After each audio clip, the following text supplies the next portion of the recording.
Not only are we talking about starting your business today, all month we're going to be talking about this live on Wednesdays. The first one, which we're doing right now, is talking about how to get your storefront together, where to do your brick and mortar and get the energy out there. That's one. The second thing is how to set up the products, how to create the things that you're doing.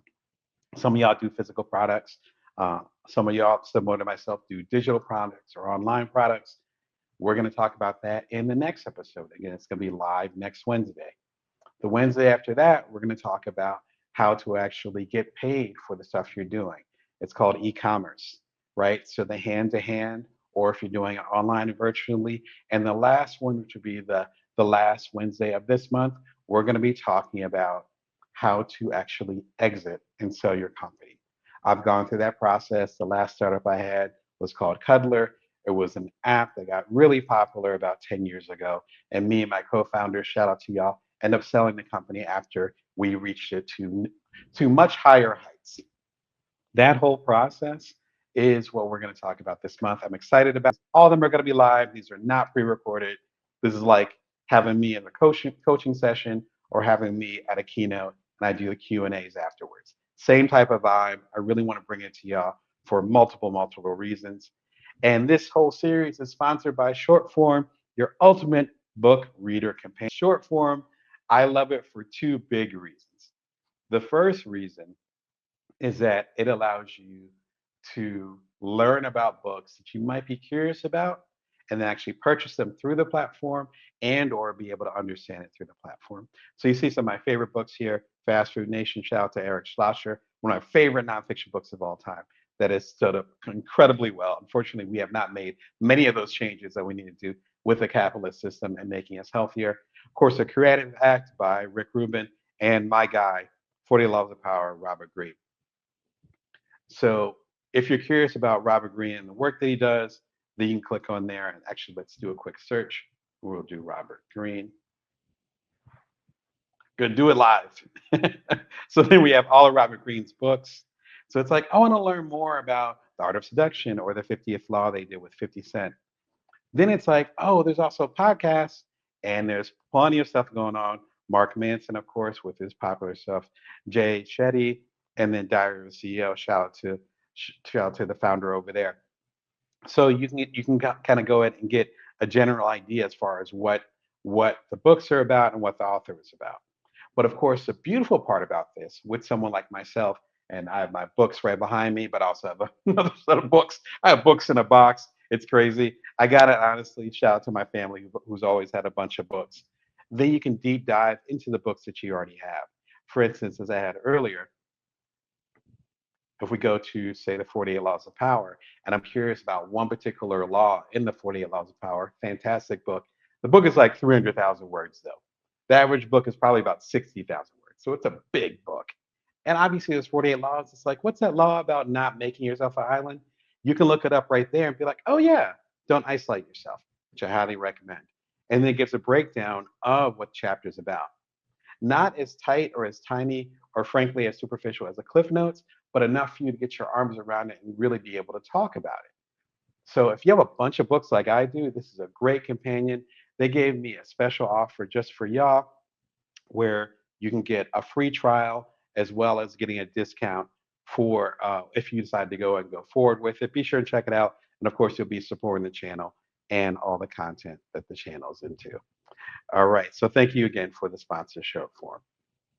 So with today's topic, as getting started on your business and taking those first steps, I talk about it quite a bit in my weekly newsletter, also weekly, also on Wednesdays, 5:55 a.m. Pacific Standard Time, Vegas time. Free newsletter, you can check it out there. Of course, you'll be supporting the channel through that as well. And also you'll be able to get insights that I only share with my coaching clients and things of that nature. I talk about that today where there's not really a good time or a perfect time to start something. It's just not part of the formula. In the newsletter, I talk about having a kid. As I mentioned, I have a few kids. So it's like, so I have my beautiful 11-year-old as well as my beautiful 9-year-old, both boys. There was never a perfect time for me and my former partner to have kids. It didn't make any sense. Like there's no perfect time to do that. But when it happens, then you find out it actually is the perfect time. You can make it work. Starting a business is very, very similar. Again to that in the newsletter. But starting a business is very, very similar. There is no perfect time to do your startup. Like there's not. My first startup was right after I had my first kid. Baby sitting there and then going and then I'm doing that first startup called So Quotable. I talk about it again extensively in my book, The Complete Bring Your Worth Collection. There's no perfect time for that. My journalism career began during the what we would call at the time the Great Recession, which was the dot-com burst back in 1999, 2000. That's when I started my journalism career, and then went on to write for Playboy, the New York Post, ARP, the magazine. Of course, it led to books, and ultimately led me to y'all, a couple decades later. But that started at a time when it sounded like it was frustrating to start. So that's kind of the energy that we're going to talk about today. Is that the time automatically passes, and it's like double dutch. If you're waiting for the exact perfect moment where you're not going to get hit by the rope, you're going to be waiting a long time. You're going to be one of those people, going back to my East Coast roots. But double dutch is when you have two jump ropes and one person at one end, one person at the other, and then there's a person that's trying to jump in between the ropes and going in between, and you start getting fancy, start dancing.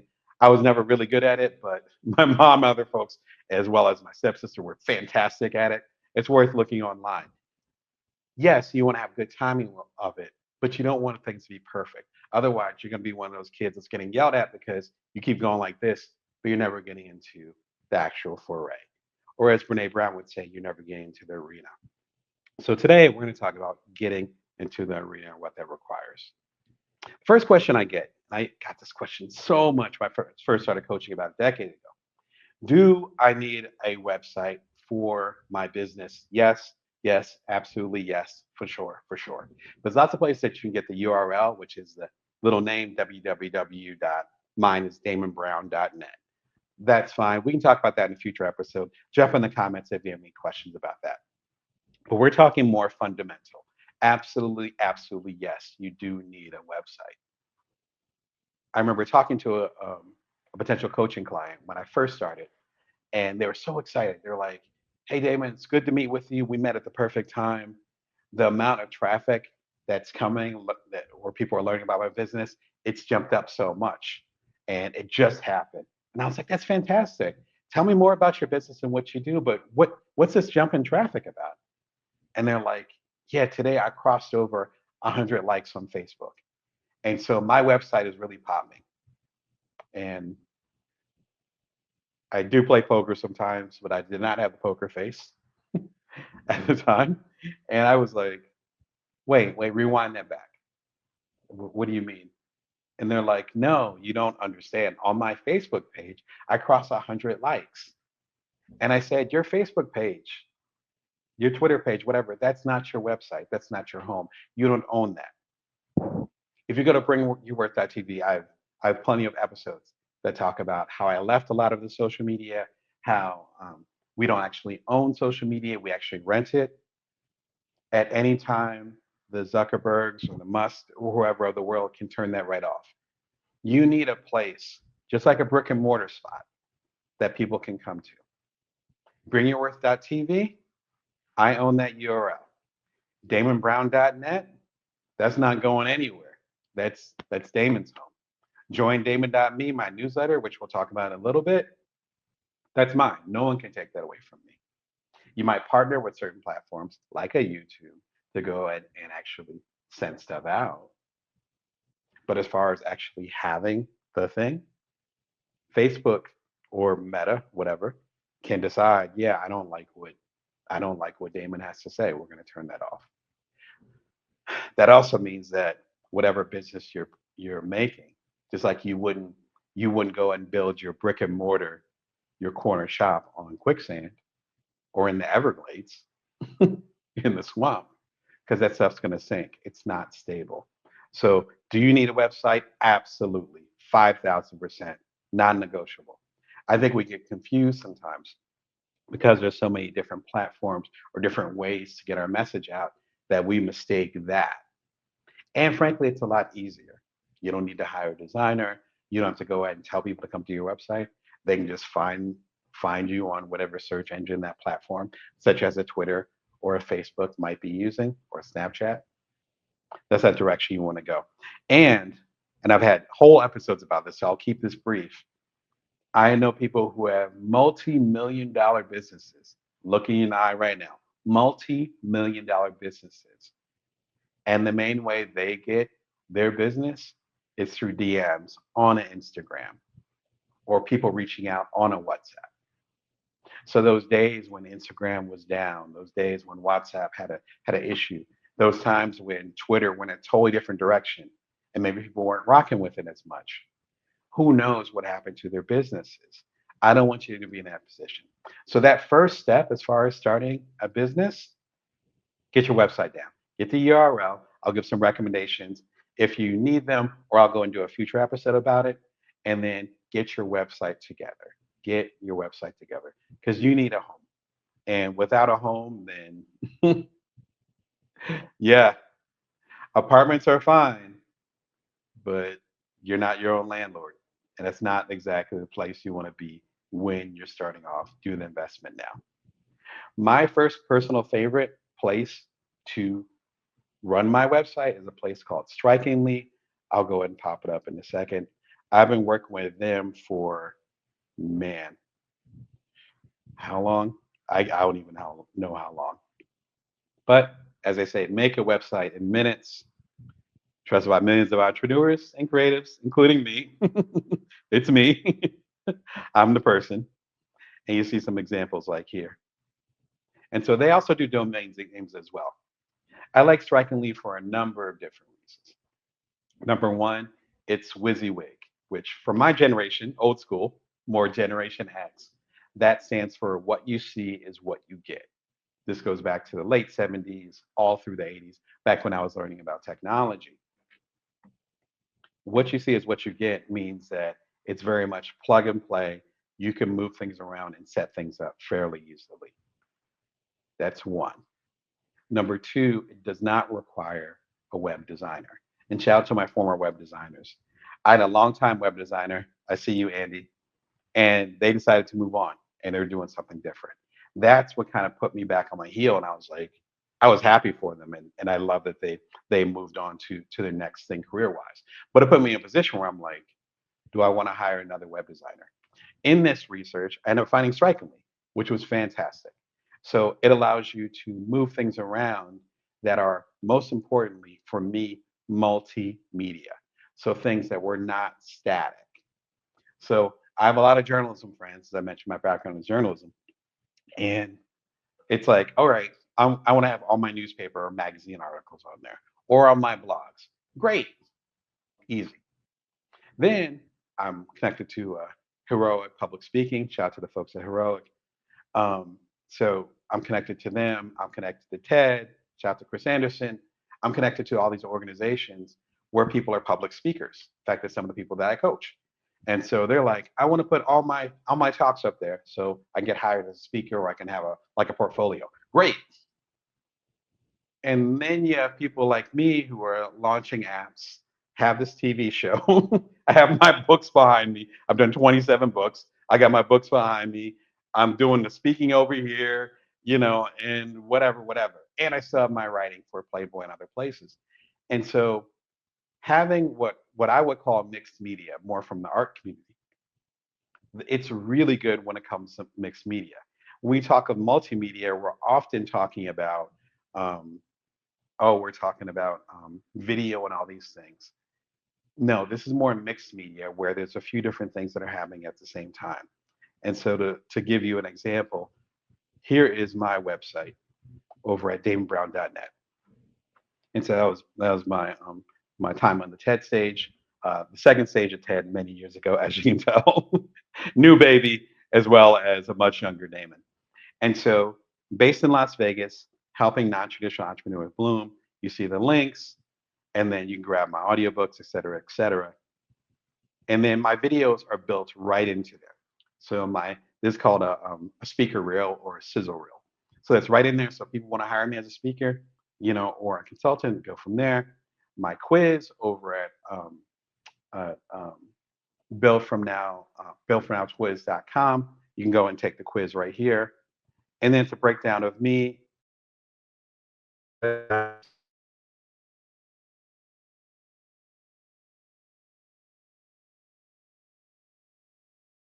then the videos I've done in the past with TEDx Toledo, and ASJ Austin, which was the beginning of Bring Your Worth.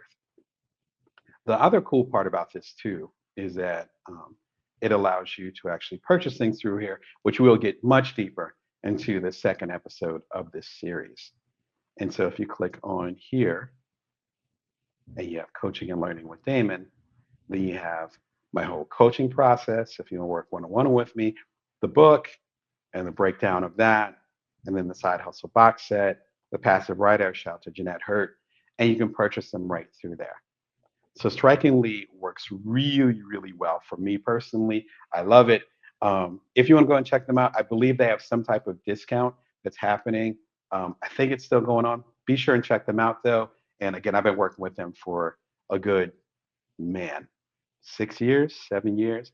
It's been a while, and I really, really appreciate the work that they're doing and how they're setting things up. Another thing you want to do is have some type of lead in, if possible, if it makes sense, for the product that you're launching. These are called lead pages, hence me suggesting lead pages. A lead page in general is something that can be short term or long term, depending on the product. So, for instance, I've done online courses in the past. Some of you have taken them. So, let's say I had a new online course. It's like, okay, how to do such and such and such. Great. A lead page, or also called a lead magnet, allows you to build a website or a page that leads people in and gets them interested in whatever you're creating. That allows you to funnel them, as they say in the marketing world, funnel them to the product page. That allows you to have them sign up for a wait list, things of that nature. And essentially, it's the equivalent of they're really popular here in Vegas, but it's the equivalent of having a guy or a gal on the street with a big arrow, like come this way, or getting a billboard, which are also very common here in Vegas. I didn't realize how uncommon billboards were at this point until I moved to Vegas. I'm like, oh my gosh, this looks like LA. I lived in the Midwest for a little while, and billboards were not as popular. I digress. But having something like that where it encourages that potential customer to come in. Lead pages works really well because their only thing they do is lead pages, unlike some of the other stuff that we have here. Lead pages, I was fortunate enough for them to interview me for their podcast. Shout out to y'all over there a couple of years ago. So right there in the link is actually the interview that we had a while ago, and breaking that down. And then you can also learn more about lead pages at the bottom here. Of course, Bob, shout out to Bob. But if we click on here, then we could also go a little bit deeper into the platform. Converting. That was the word I was looking for. Wednesday feels like Friday to me. Converting people from prospectors to actually getting involved. I actually have a special deal with them only for bringyourworth.tv folks. You can click on the link. But the lead pages allows you to set up something where you have a front page specifically for a product or a podcast, one specific thing, encouraging people to get involved. Again, this has nothing to do with social media. There's nothing to do with putting it on this platform or that platform. You're driving people to buy your product, learn more about your stuff, come to your website. This is an advertisement, a marketing thing for you and your business. And you own it. You own it. Be sure and check out lead pages if you want to learn more about that process. And I think it's really important to take that seriously and to understand, look, no one's going to be advertising or marketing your business for you. If you have a book, you write it, and then you don't tell anybody, then you've created a 60,000 word diary. If you launch an app and you don't say that the app is in the App Store, particularly nowadays. I launched my apps almost 12 years ago. In fact, it was 12 years ago.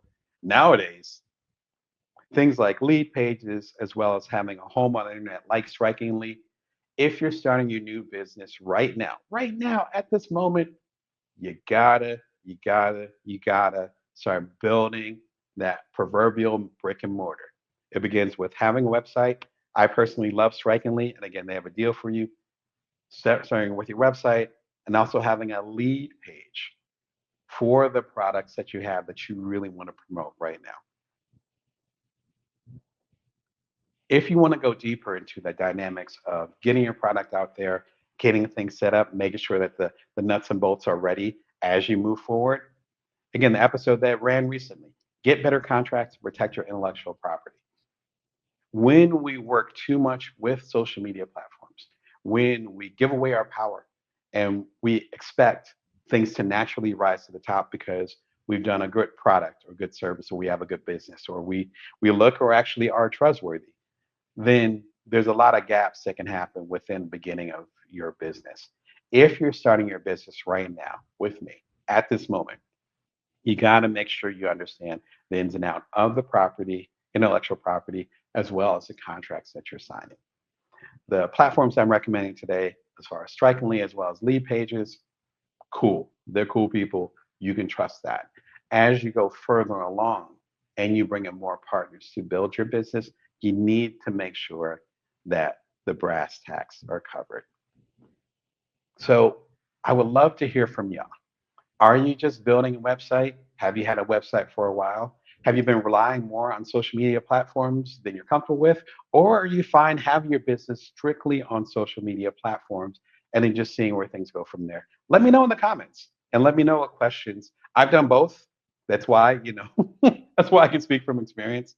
So I highly, highly recommend thinking about some of the stuff we talked about today and what are the questions that you have in regards to social media, in regards to having a website, and why a website is required. I would love to get your thoughts. Even if you have an argument where you're not sure if a website makes sense for you, let me know. I'd love to hear. Entrepreneur coach Damon Brown, here to help you as a side hustler, solopreneur, otherwise non-traditional entrepreneur. You're watching Bring Your Worth TV live Wednesdays, 1:11 p.m. Pacific Standard Time, Vegas time.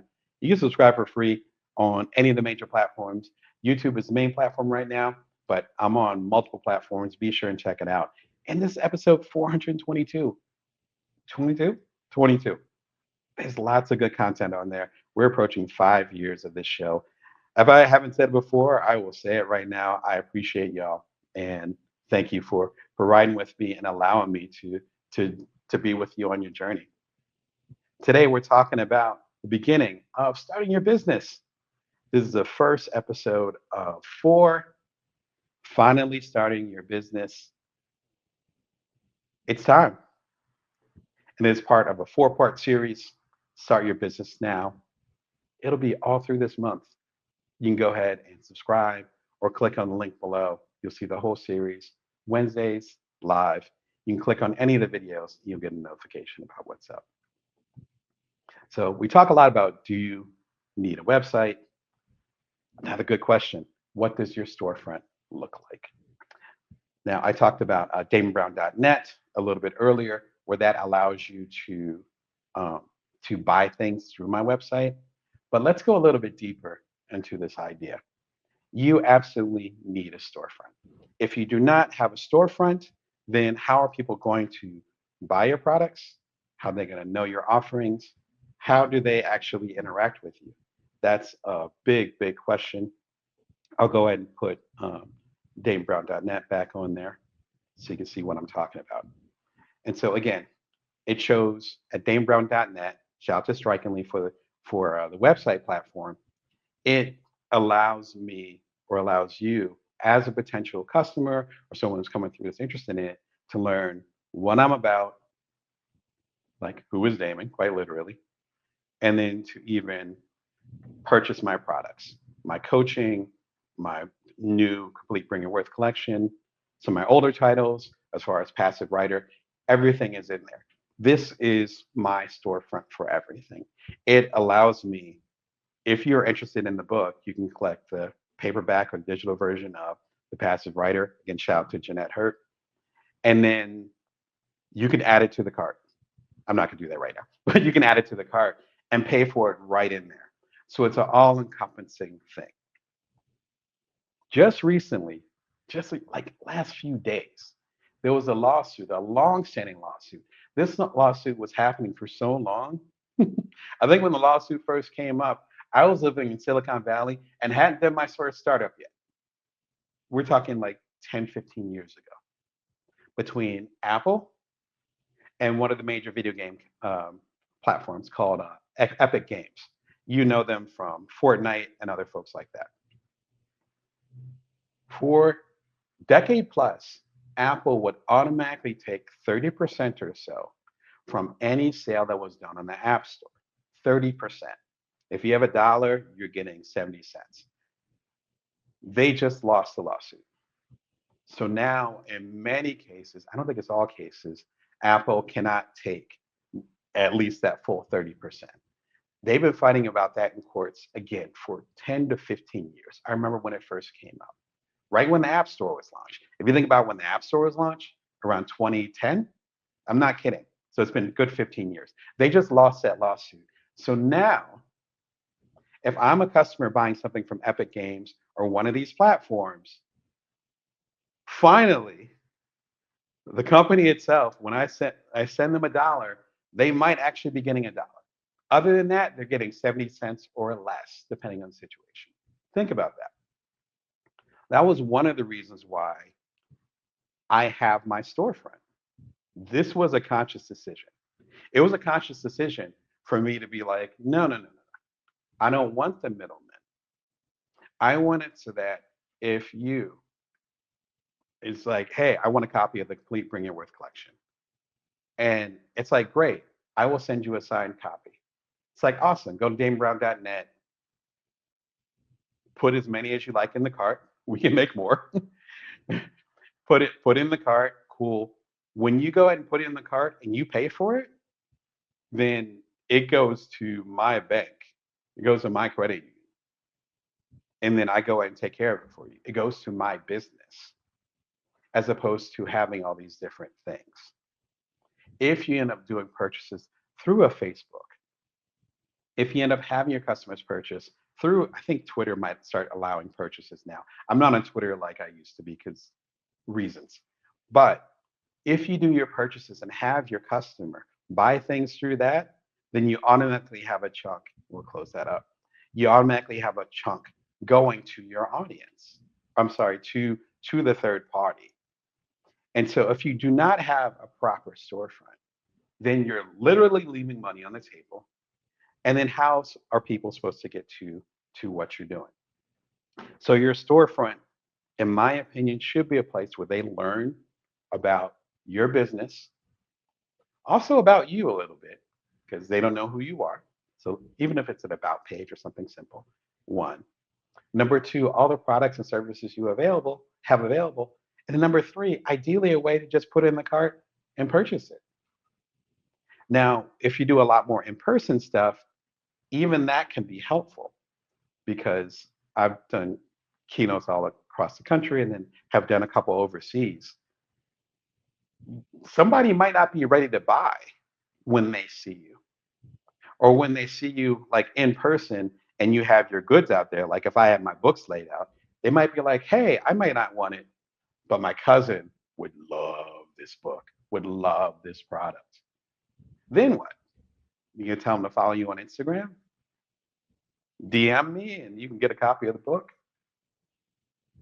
That might be easier, but the level of trust that you have when you have an actual storefront, the amount of trust that you can have in your system when people can buy things directly from you. Again, you can go grab any of my stuff right now. I don't have to go and stop the phone and be like, oh, well, let me do it. So having that system as strong as possible is why you have a storefront. We're talking right now, we're hanging out, we got the live show, I see your comments. Great. I don't have to worry about if someone wants to buy a copy of the book or wants to check out my coaching services because it's already automated. That's what the storefront does to you. So in the short term, yes, being on social media, having people DM you if they want more information, that in the short term, it feels quicker. I don't need a storefront. Hit me up on Instagram. Cool, whatever, right? And I know some people that do that and it works for them really well. The problem is that you're always going to be working, number one. Number two, it doesn't have the same trust as there being a damonbrown.net. That's the website. You're just going to give me money? You're just going to DM it to me? Send it on Cash App or whatever, whatever is hot whenever you happen to be listening to this? Nah, it doesn't have that quite that gravitas. And so as you set up your new business, I would highly recommend you think about what you want your storefront to look like. That really matters a lot. When it comes to storefronts, I mean, we have talked about the OG. We have talked about Shopify, and they are the OG for a reason. I mean, again, you see the list of names. Shout out to some of those names. I think y'all might have some of y'all, some of y'all in my closet.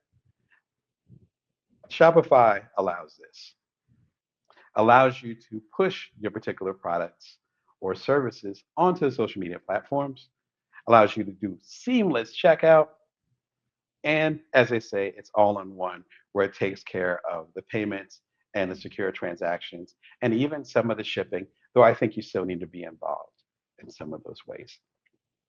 What I like about Shopify is that we're going to talk about e-commerce a little bit in the second discussion. I'm sorry, in the third discussion about getting paid. So be sure and stay tuned for that. When it comes to getting paid in e-commerce and so forth, one of the nice things is that Shopify is the leader, I would say the market leader with this. So they probably already have the information on your potential customer. And so if I go onto Shopify and I'm like, hey, I want to buy something for my mother for Mother's Day, I can go on there because we're like, oh yeah, Damon, we already got your credit card or debit card information or your PayPal or whatever I happen to use. Great. Okay. Then I'm going to purchase that new stuff from you, even though I don't know who you are aside from this business that has a product that I want to get for my mother. Shopify has it locked in. And so because they're the market leader in that, that makes it a lot easier. Similar to an Amazon or other platforms, when you're the leader, you can do that. I found them a little bit more expensive than some of the alternatives, and I'm actually going to suggest an alternative as well. But they have the system, and they're also very trusted within the space. Shopify is a great option. Be sure and click the link. There's actually I think they have some special stuff going on as well. So for Bring Your Worth viewers. And then an up and coming one, which I learned about earlier this year and I like quite a bit, is called Selfie. these names, these names. But Selfie, and it is an up and comer. Let me go ahead and tell you about them. Selfie is interesting because it's kind of taking that Shopify concept, pushing it a little bit further, where you can actually contain your products on there. So we're talking digital products. I have audiobooks, and shout to my musician friends. I love y'all.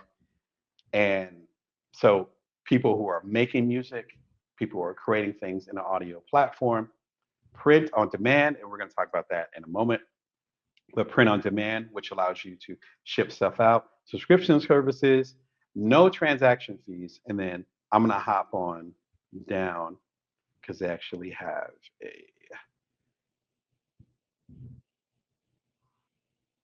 they had one section here that was about pricing.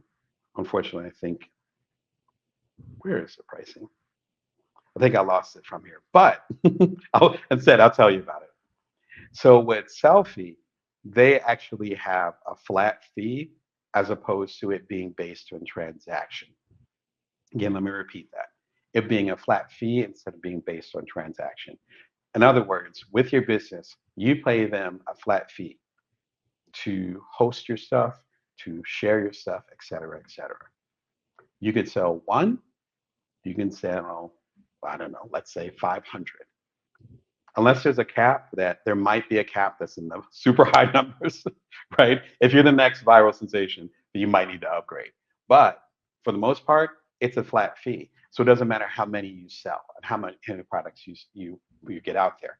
So that comes in handy when, for instance, for me, sometimes I'll sell a bunch of books, particularly after I've done like a talk or I'm on a TEDx stage or something. And then there'll be times where it'll be super quiet and I might sell just a handful of books. Same thing for, to get meta about it, views of bringingworth.tv. They go up and down depending on what's happening in the world. If I happen to hit a vein, if you happen to be at a moment where you're really into business, then you might watch all my episodes. If you're not, then maybe you won't watch as many. It's important, I think, to partner with organizations that will support you no matter what, versus you being able to afford them when things are really hot. With the flat fee system, if it's within your budget, it makes sense.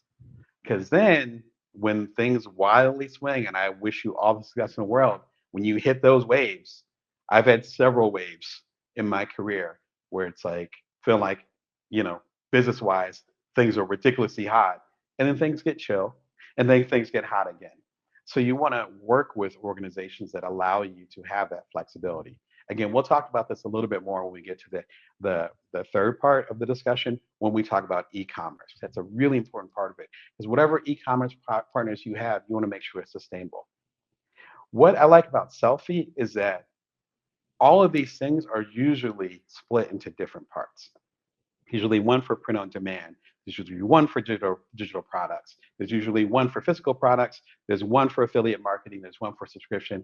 This has a lot of these things. If you think about like a Patreon here and a Shopify over here and all that, this is a really good conglomerate. And in talking with them, they actually have a special just for Bring Your Worth to View viewers. If you type in the code special when you check out, you're actually going to get a nice percentage off. And I mean, really nice. Wink, wink. So be sure and check them out. And of course, because it's promotional, you'll be helping support the show. So I appreciate y'all. Got to talk about audience. Build audience from scratch. One of the most popular Bring Your Worth Bring Your Worth episodes, blah blah blah, from the archives. Not that far back, but it feels like it was a good year or two ago. Be sure and check it out. It's a best of 3 or 4 episodes that talk about audiences and how you can build the audience. Again, if you're not promoting your book, then you've written a diary. If you have an app on the App Store but nobody knows it's there, then you just did a project. You don't really have a business. We're gonna kind of get you to the next level of that. That's why we're talking about this in this first episode of this series, talking about starting your business, is that we have to start with these foundations. As we just talked about earlier in the episode, you got to have a website, you got to have a storefront. What are your questions as far as having a storefront? What are your concerns? Are you building something that's a physical or digital product? And what are your concerns when it comes to having a storefront about it? Jump in the comments and myself, or maybe even some of the other viewers will jump in. Even if you're watching the replay of this, be sure and do not be shy. Ask your questions and then happy to chat more with you. I'm entrepreneurial coach Damon Brown. I'm here to help you as a side hustler, solopreneur, otherwise a non-traditional entrepreneur. You're watching Bringing Your Worth TV live Wednesdays at 11 p.m. Pacific Standard Time, Vegas time. This, again, is part 1 of our series. Number 1, finally start your business. The whole series, all month long. Watch the whole series at the link below. Ow, my hands are just flying. The New Jersey's coming out. Watch the whole series, 1 through 4. Start your business now. If you're watching this live, then that means the live episodes are coming. Even more exciting, so that means you can participate, jump in the comments, say what's up, and maybe you'll get some of your questions answered, some of your answers answered, your questions answered. And if you want to lock in, you can click on the link. All 4 episodes are there. And then you can go ahead and click on the individual episodes that you're most interested in. I'd say do the whole thing, but click on the episodes you're most interested in, then click the notification bell so you'll get a heads up when they go live, and you can jump in and say hi. You start a new business. how can I bring in my customers? More specifically, how can I bring customers to my website or to my platform? I think it's a really important discussion. It starts with a couple of different things. The first thing is, as we talked about earlier, having a proper website. Secondly, having a proper storefront, because it doesn't matter if you bring the customers, if they can't buy anything from you when they want to support your business or when you're supporting them in the right way and they really like your product or service. The third thing is having communication lines open. For some of y'all, that's going to be social media, and you pick your favorite social media platform and you master it. For other folks, it's going to be seeing people in person. That means hanging out in the community. That means maybe doing public speaking or being involved in events. For other folks, like myself, I lean more towards this. The third way is building your own communication channels. Again, in a meta way, bringyourworth.tv is an opportunity for me to connect with y'all who are my potential and current customers, clients, and community. That doesn't mean I'm necessarily selling to y'all per se, but it does mean I have a clear line of communication where if I have a new book that comes out, if I have a new program, if I'm going to be speaking at a TED somewhere, then I have a way to directly communicate with y'all. For me, I do this three different ways. Number one, which is more passive, is my website. We mentioned that earlier in the program, damonbrown.net. That's headquarters. You don't need to be anywhere else. Like that's the vibes, right? Number two is through bringyourworth.tv. And that's, again, weekly or multiple, however you say it, multiple times a week. I don't think there's a word for that. Multiple times a week show, depending on the show and or depending on the week, right? And so I have a way to communicate with y'all directly. If I had a new book coming out, a new product coming out, new app I was launching, I was going to be keynoting somewhere, then there's 18,000 plus of y'all as us talking live right now. So that there's no there's no billionaire oligarch that could say, oh no, he can't talk to them. Because this is a platform that, as much as possible when it comes to video, I own, right? So that's number two. Number three, newsletter. Join Damon.me. I've had that newsletter for decades at this point. Sounds weird to say, but that's about right. And then consistently for the past decade or so.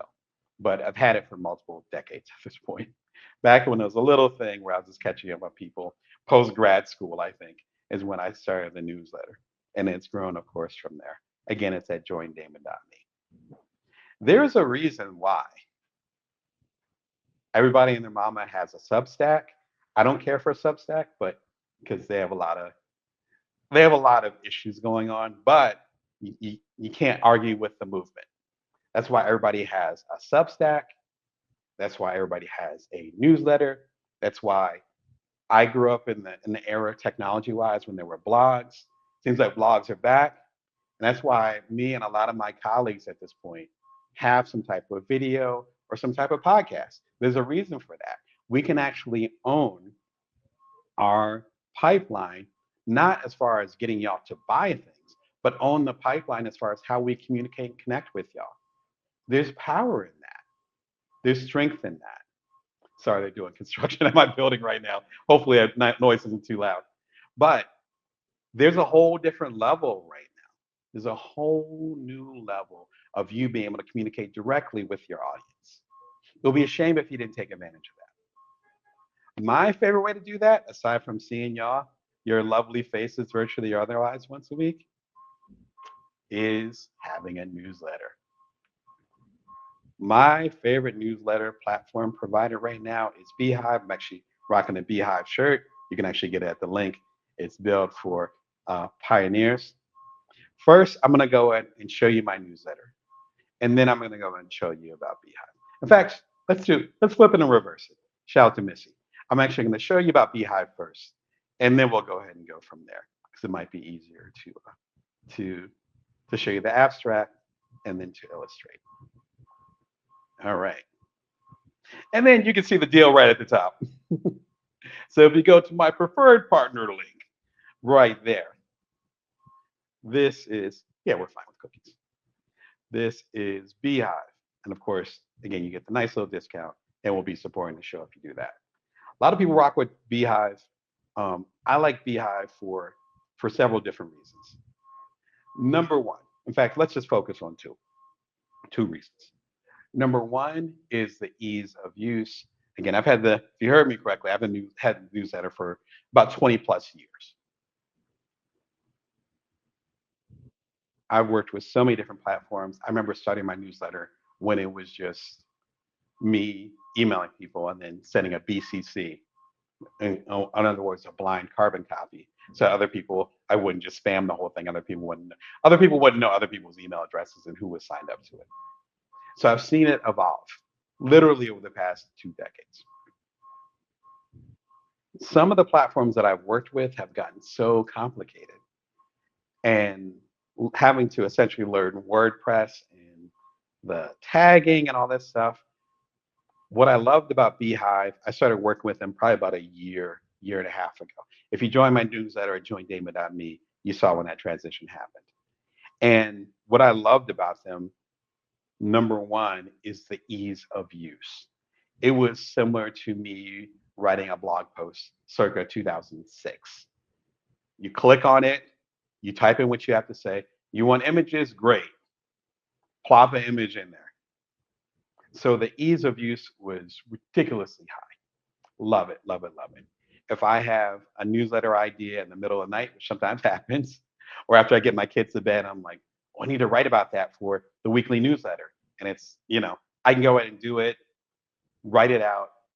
I'm sleeping 20 minutes. Not a big deal. So the ease of use is super, super high. They now have templates and other things that you can plop in that they didn't even have before when I first started working with them. The second part, and I like this part, is monetize.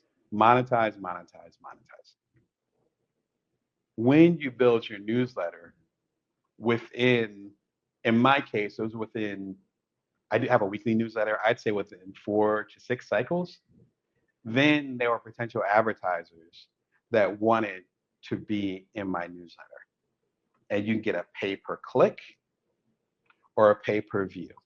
A pay per click means that someone clicks on it and then the advertiser will pay you per click.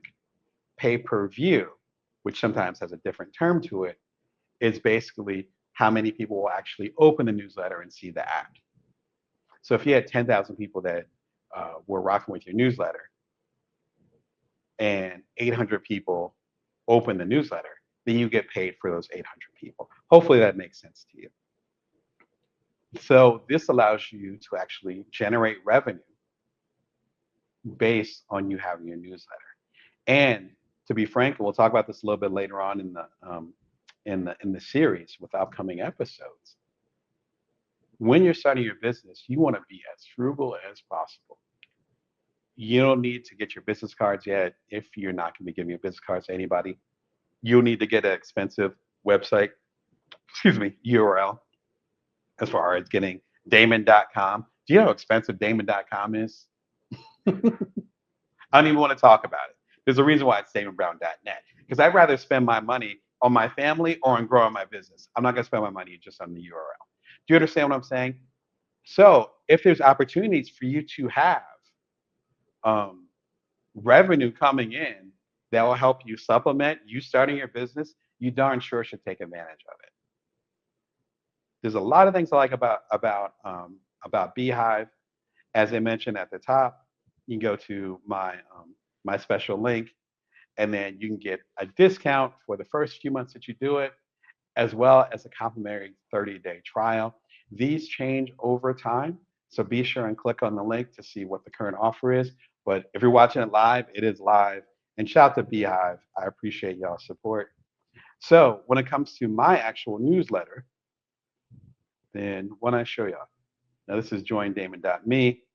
This is my front page for Beehive. So if you go to joindamon.me, you'll see that. And then you'll see I usually do a GIF and all these different things. And you see it's weekly.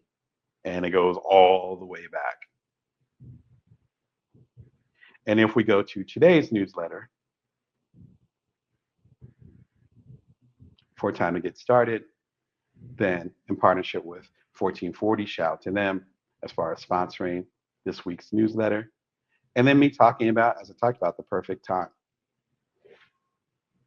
And then in a meta way, and of course, a suggestion to subscribe. And of course, there's the video that we're doing right now, the live discussion we're having right now. But it's a really good way to connect with your audience because it allows you to connect with folks in ways that you actually own and that are more intimate than social media. Like some stuff I talk about in my newsletter, I wouldn't post that on social media, but there's a trusted relationship with y'all. I think it was Jenny Blake. Shout out to Jenny with her excellent book, Pivot, as well as I think she had a book that came out recently about managing your time. Shout out to her. But I remember her talking on her podcast, Pivot. I think she might have changed the name of it, but with her podcast, long running podcast. And she talked about someone catching a random video or a social media post. It would be like you walking down Fifth Avenue and kind of browsing the stores, kind of seeing what's happening. We called it window shopping back in the day. Subscribing to a newsletter or something as intimate as that, or signing up for like coaching, that's when, like back in the day, you would get the catalog coming. You get the J. Crew, you get the Victoria's Secret, you get the LL Bean, you get the, I don't know if Fubu had it, but the Fubu tray. Like you're committed. It's like being a subscriber to this channel. Like you're committed in a different type of way. That's what the newsletter is. It's basically saying the folks that subscribe to my newsletter, I can tell by their responses, they're like, no, I rock with you, Damon. And I want to see the next thing that you do. And I want to support whatever product you're doing next. I want to see it. I want to be the first to see it. When I'm launching a new app, I'm going to be keynoting somewhere. I got a new episode coming up that I haven't mentioned to people online yet or whatever. A new book coming out. They're getting the heads up first, which is a beautiful, beautiful thing. And then we got to talk about, again, audience, how to grow an audience if you have none. If you're starting a business and it's in a direction that you don't normally go in, or you're doing it in a different way, perhaps you're a teacher working for a school district, and then you're doing an online course. Perhaps you're a journalist, and then suddenly you're an author. If there's these pivots, again, shout out again to Jenny, if there's these pivots, sometimes some of that audience comes with you. I've been a longtime author, a bestseller. Some of y'all came from when I was doing books. But when I started doing video, it was like audience building all over again. This gets into audience building, into the moves you can be making, and that audience eventually, if you're building a business, become perhaps your earliest customers, your earliest supporters. Those folks are going to get the word out that you should check out what's happening. When it comes to building an audience, what are you most nervous about? Where do you think you might be struggling as far as starting your new business? Is that part of the reason why you haven't started your business yet? There's usually reasons, again, I'm a business coach, so there's usually reasons why we haven't started yet. Is building an audience part of it? Are you not sure the audience is there, or are you not sure how to reach them? Love to hear from y'all in the comments. I'm entrepreneurial coach Damon Brown, here to help you as a side hustler, solopreneur, otherwise a non-traditional entrepreneur. This is Bring Your Worth Wednesdays live at 1:11 p.m. Standard Time, Vegas time. You can subscribe below. Today, we're talking about finally starting your business. Live Q&A. Hopefully it gave you some insight as far as when it comes to the how much you should be spending on social media. One, number two, how much energy you should be putting towards having your website and your storefront, and how important that is, how pivotal that is. And number two, figure out exactly how to build that audience. And hopefully the links helped you out with that. Up next, I forgot to put the comment in there. I told you it was live. Up next, Make your product real. Yes, you have the storefront. Cool. Yes, you got your website, you got your lead pages, shout out to lead pages. Cool, you got all that going. Great. If you happen to miss it, just rewind and check it out. It's like, okay, now what do I do? How do I make this thing actually happen? 'Cause I need to have something to ship. We're going to be talking about that next. If you're watching this live, then it'll be the next episode coming up. If you're watching the replay, just hold tight. And we're about to get into it right now. We're talking about making your product real. That kind of ties into what I talked about this week on my free newsletter at joindamon.me. Joindamon.me comes out every Wednesday morning. And what I talked about today was mistaking quiet work for stagnation. What I mean by that is sometimes things get really quiet and really silent. Not in the sense of, oh, okay, this is a nice quiet time and I'm hanging out with my kids or I'm by myself and it's all cozy. We just had a lot of rain here in Las Vegas, which I love rain. And so all cozy in bed and all that stuff. No, I mean that quiet and that silence when you're revving to go, when you want to change, when you're uncomfortable and you want to make some new stuff happen and it's just not coming together yet. We can mistake that for failing. We can mistake that for not doing anything. We can mistake that for us just being wrong in our hypothesis. You might have a certain vision as far as where you want things to go, what product or service you think should be out there, where you should be financially and otherwise, what impact you should be making in the world. And sometimes it feels like it's not just gelling quite yet. But then ideally, you have these really high highs where you make your first sale, or when you're on a stage. In my case, I'm a professional speaker. So when you're on a stage and you've been wanting to get on that stage for a long time, I argue that it's the woodworking, the time behind the scenes that allows those major peaks to happen.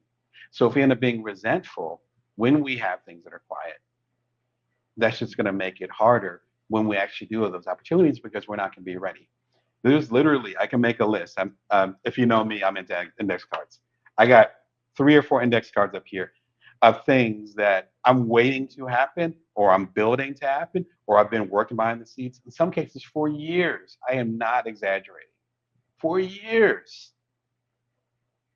And I'm confident that those things will happen. But there's a timing to things.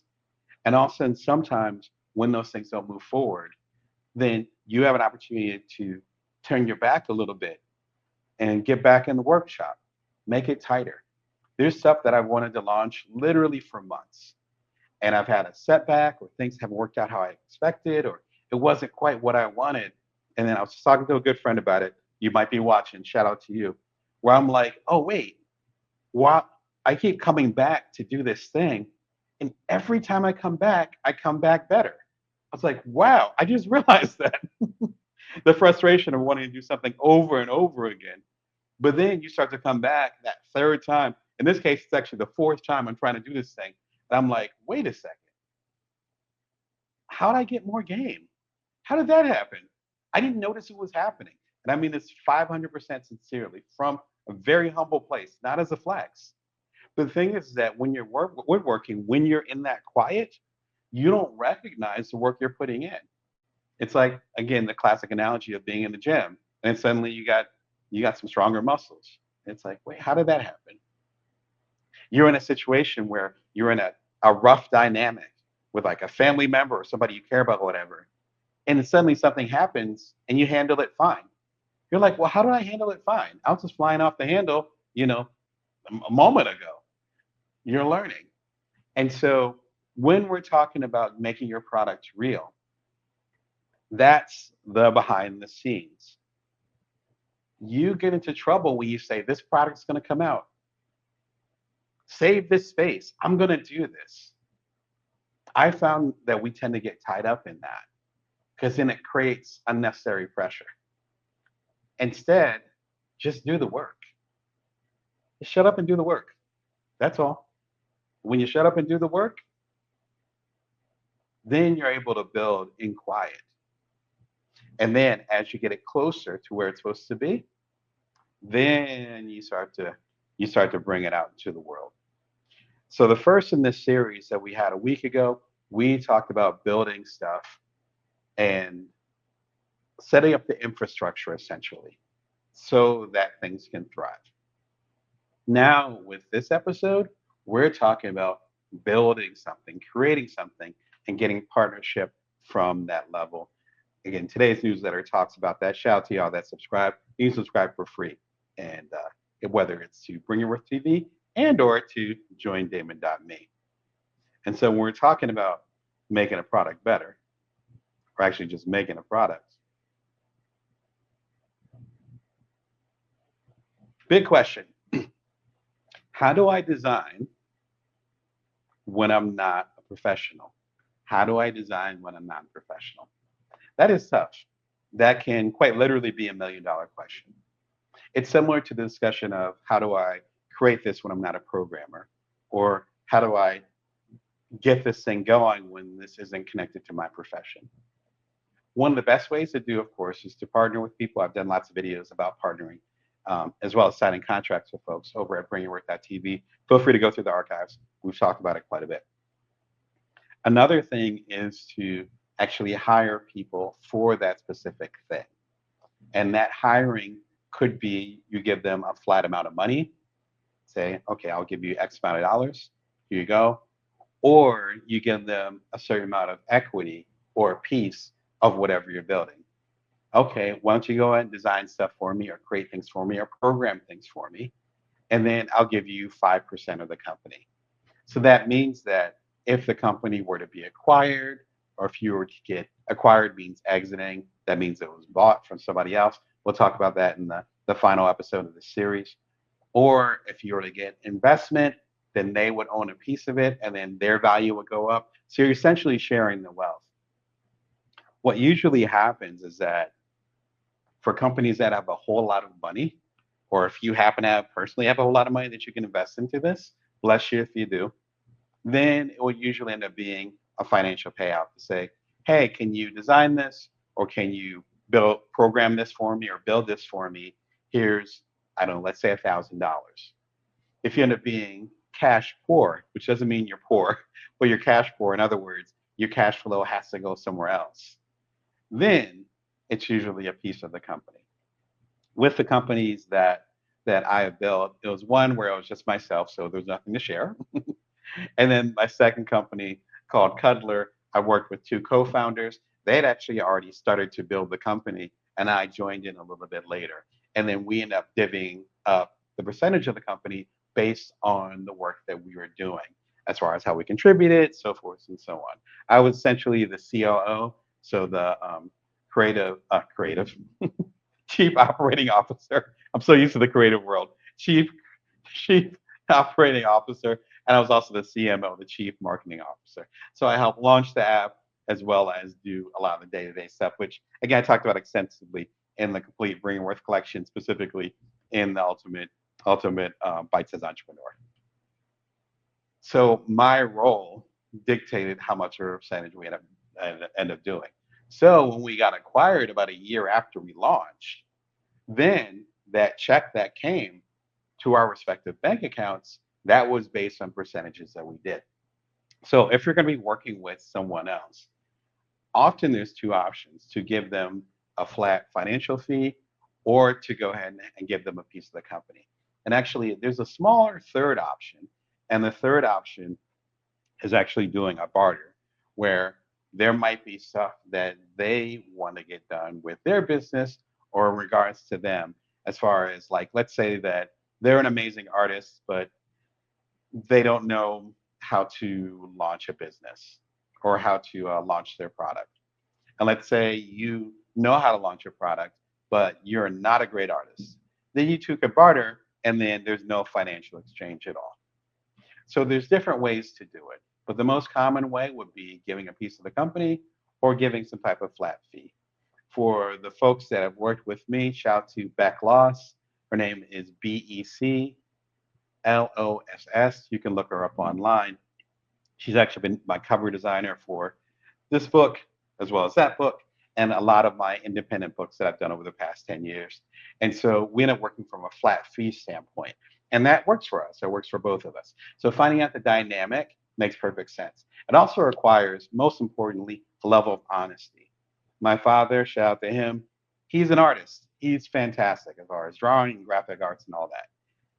I got some of his genes, obviously, but mine turn into words. I'm good with words. I'm decent with language. I'm captivated by communication, but I couldn't draw my way out of a paper bag. And so I know that I would need to, when I started doing my books, I would need to hire a designer like Beck Loss. Shout out to Beck. Otherwise, if I'm saying I can do it all myself, and then you see one of my cover arts, you'd be like, what's wrong with Damon's book? I'm not going to buy his book. And so you have to know what your strengths are. So in this case, we're talking about designers, but it could be something else. It could be programming. I'm a decent programmer, but I'm far from the best. It could be marketing. It could be writing, as far as the language, as far as when you're launching things. So keep that in mind and find out what your weakness is. We can talk about this more in a future episode. Give a shout in the comments if you know where your weakness are. Weakness is ours. I know what ours. Weakness is. I love to hear, as well as what your strengths are. Again, I don't mind being transparent about that. And to be honest, if it's not a strength of yours, maybe you can find someone you can collaborate with through the great network here on the channel. Specifically, and I'm talking about my own stuff, if you want to get into design, a good stepping point, if you're like, Damon, I'm not going to learn Photoshop. I couldn't Photoshop my way out of a paper bag. I don't know what to do, but I'm willing to learn. Canva is a great way to start, and they literally just launched, I think within the last year, might have been way more recent than that. They just launched an enterprise edition. Enterprise, if you ever see the word enterprise, enterprise means business. No pun intended. So they just launched a specific Canva. And if you've heard of Canva, let me back up a little bit. Canva essentially is like Photoshop, but simplified to the nth degree. It's been really popular. I have older relatives that are love it and use it, and they're making. I use Photoshop a lot, so that's where I do use design is with the thumbnails and other things that you might see things related to this program, and they're making stuff that looks way better than mine. But they're using something as simple as Canva. Canva is a what you see is what you get, or a WYSIWYG, as we'd say in the old school. So really straightforward. It shows you right here. You're doing the equivalent of PowerPoints with the docs. You see it blown up right there. Presentations. Looks like Jesus, the guy from Jesus and Mary. Looks like Jesus. And then, sorry, inside joke there. If you get the joke, then we're definitely friends. Then there's Sheets, which is similar to Excel, Microsoft Excel, photo editor, websites, etc., and videos. So I have my own video things that I use. Shout out to Adobe Premiere. That's what I started using recently, as well as InShot, which you used back in the day. You can use it for that. You can do some stuff with AI. I mean, it's a vibe, and it's really popular. See, and then we have Enterprise right there, right? And then you have different templates. Now, enterprise, they're talking about contact sales. You don't have to get that deep. You can also work within a different canvas right here, depending on the level that you're at. For me, I would be a Canva Pro, maybe go into a Canva Teams because I work with folks like Beck and other people that help my stuff shine. Fantastic application. If you haven't heard of it, definitely check it out. There's a special they have going on with Bring Your Worth That TV, so be sure and click on it, and then you'll be able to learn what your special discount is. So shout out to them. If you're like Damon, no, you don't understand. I don't want to design anything. I don't want to design my product or my idea, but I don't want to do the website and all that stuff. I got you. Another program, which I think they're relatively new, but I just heard of them recently. They reached out and I looked at their stuff. They have really interesting stuff. It's Design Pickle. Design Pickle. Love the name. And Design Pickle allows you to actually hire designers through this marketplace at levels. So I get some of this off there. There we go. Right. So you can go ahead and white label is a way to do it. White label means that someone's doing something behind the scenes, but they're doing it special for you, but It's private to the rest of the world. In other words, if you wanted them to design whatever you're working on, but for their name or the design pickle logo or whatever not to be on it, then they got you. That's the white label. Excuse me. And then you can break it down. The creative management platform, it's a fancy name for similar to a CMS. And CMS is what you would use at like a WordPress, or if you had a blog going back in the day. It's basically a management system for all the content that you have. They have the equivalent of that, but for your designs. So that's one. Second thing is designers on demand. So someone, if you were like, I need a designer to do this at this deadline at this rate, they got you. There's someone that's going to come through and be able to support you on that. And then most importantly, flat rate design. Depending on what you negotiate with people that you're working with, they might get a percentage, which is another element here, but that rarely happens. But they might get a percentage of whatever you're creating. This happens way more in, say, the children's book industry, because with children's books, if you have kids or if you're the guardian of kids, you got nieces and nephews, you know the deal. If it's a children's book, there's probably going to be a ton of illustrations. So often, when it comes to children's books, the illustrator and the author share the royalties 50-50. If it's a really strong illustrator, it might even be a different type of arrangement where the author who wrote the book actually gets less. Of course, when you get to adult books, then you're not having as many images things unless you're talking about graphic novels. I digress. The flat rate design basically says you're guaranteed to pay X amount of dollars. You get that, and then you're able to move on with your business without having to have the complicated contracts. Again, Design Pickle has some good stuff going on. Be sure to check them out. And they do have some stuff going on with specifically BringYourWorth.tv. And I'd be remiss if I did this episode without talking about this. Real artist ship is wrong. What Steve Jobs meant. Steve Jobs had a lot of issues. I was living in Silicon Valley. Actually, I've been in the same rooms with him. So I was around when he was around, right before he passed away. Rest in peace. And one of the things that people often quote him as saying is real artist shit. And which is true. In other words, if you don't have a product or a service or a thing that other people can actually enjoy or participate in, then you're not really doing what you're doing. He was a very black and white guy, and so a little bit extreme. I give some nuance to that and basically say, look, you also don't want to ship crap. You don't want to ship something that's going to disappoint folks. I don't want to send a book out, and have it at the bookstore or have you guys buy it from DamonBrown.net and then you guys are super disappointed with it. Like, that's not. So you don't want to ship anything. But so many of us, which I think he was getting at, so many of us stop at what's called the ideation stage. We have this idea in our head. Again, I've talked about this in previous episodes. I'll regularly run into people and they'll be talking about the same idea that they had ages ago, but they haven't moved an inch. It goes back to what I was talking about with the newsletter at the top of the show. Like, we have to find that balance between doing that quiet work and moving forward, even though we're not guaranteed to have that success or that time in the spotlight.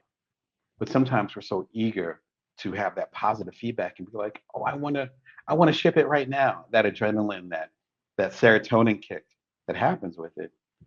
And then we don't get it, and then we just stop. We quit. I don't want you to do that. That's one of the reasons why I do the work that I do with coaching. I don't want you to do that. So be sure and watch this episode, because I think it'll help you if you're feeling stuck right now. As well as, I mentioned it in this segment, because sometimes we need the element or the little spice from another person or another organization to help us get over the hump. If I was waiting to ship a book until I was great at designing a cover, then you guys wouldn't have any of my books on your shelf at all. That doesn't make any sense. Instead, I partner with someone like Beck, shout out to Beck, or partner with someone else, and then they're able to do their part. I'm able to do my part, and I'm able to ship the books, including the, 9 books I've done in the past 10 years. None of those books would have happened if I had to wait on me to become the best designer. Instead, you partner with other people or other organizations, and then they can level up your product or service. The fact is, I have this TV show, I have my own publishing company, I have my private coaching practice, I got other things that I'm doing that are almost 100% solo Damon, or I have a little bit of help from the outside.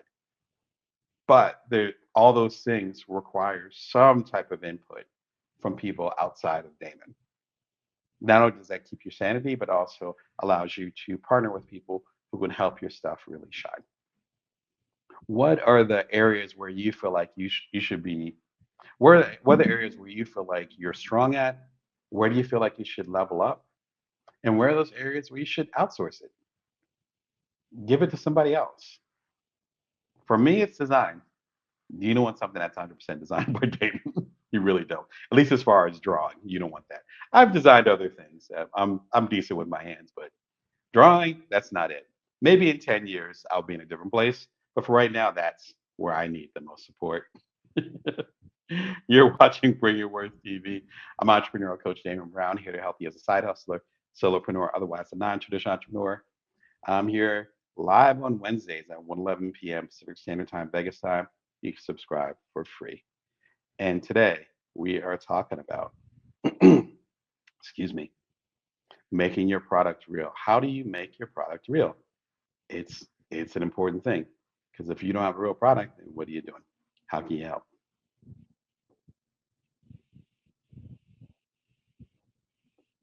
The nitty gritty. How can I build my product? How can I build my product? It depends on what you want to do. In my years of coaching, I feel like products come down into two basic areas. There's products, and truly in the sense of the word, and there's services. There's products or physical things, again, like my books right here, and then there's services that are like AWS, which would be almost at a domain, Amazon Web Services, or iCloud, which is what Apple uses for the cloud services. Cuddler, which was a platform slash app that me and my two co-founders launched a while ago that connected people for hugs, similar to Tinder or Grinder, but it was platonic. That is a service. A product would be, again, a physical book, something that you have, that you hold. If you're getting a patent on something, then it's probably something that's going to create a product. If you're trademarking something, then often ends up being something that's closer to a service. A lot of stuff that I do, excuse me, a lot of stuff that I do is a service. So it has a different type of element to it. But there's a lot of people that I coach that do products. I've coached folks that create clothes, so they're clothing designers or clothing creators.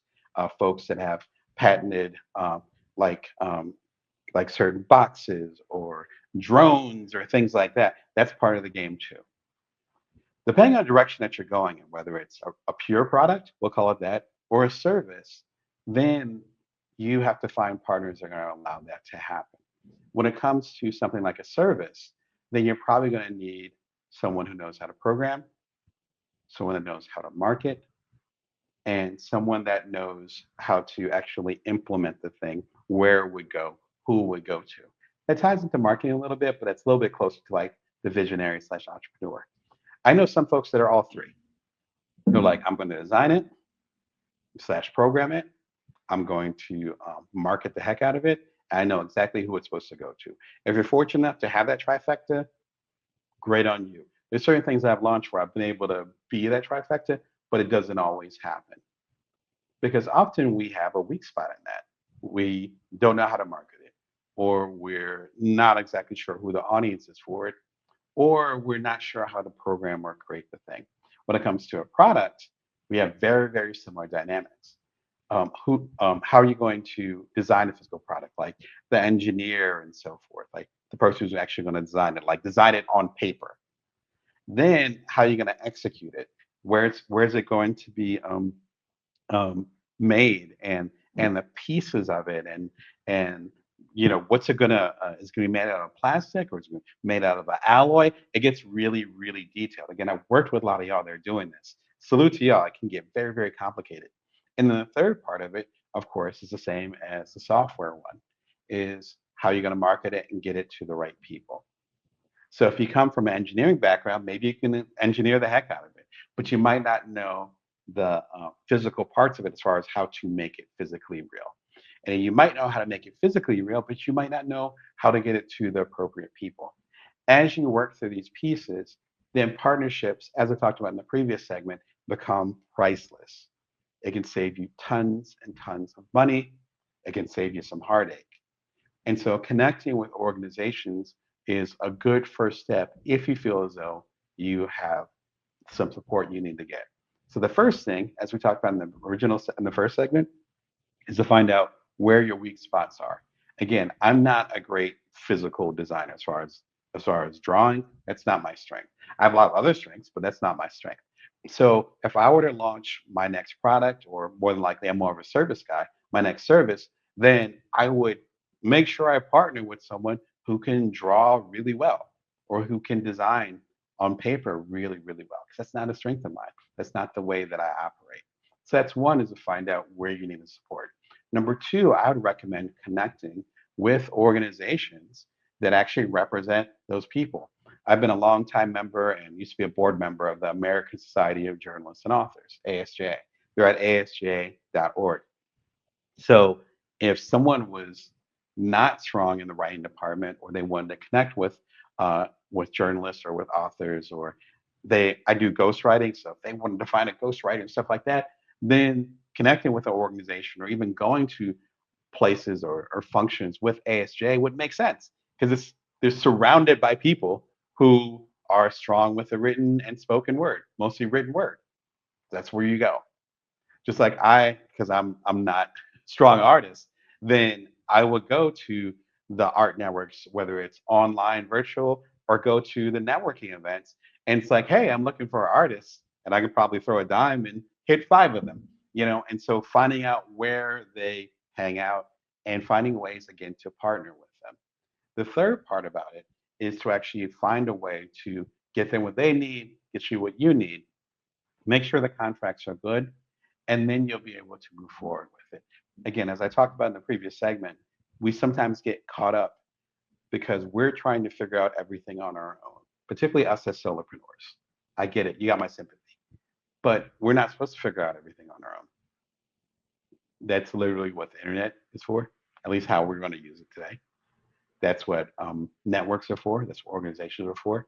Even for some of these organizations, I bet you can reach out to them, and then they probably have a job board, or even if it's a casual thing on if they have a page on one of the social media platforms, find their pages and then build from there. I think that's a great way to fill in those missing pieces for our product, because usually with the coaching that I do, there can be complex issues, and a lot of the stuff that I do is psychological. So it could be complex issues where sometimes we're afraid of success or afraid of failure.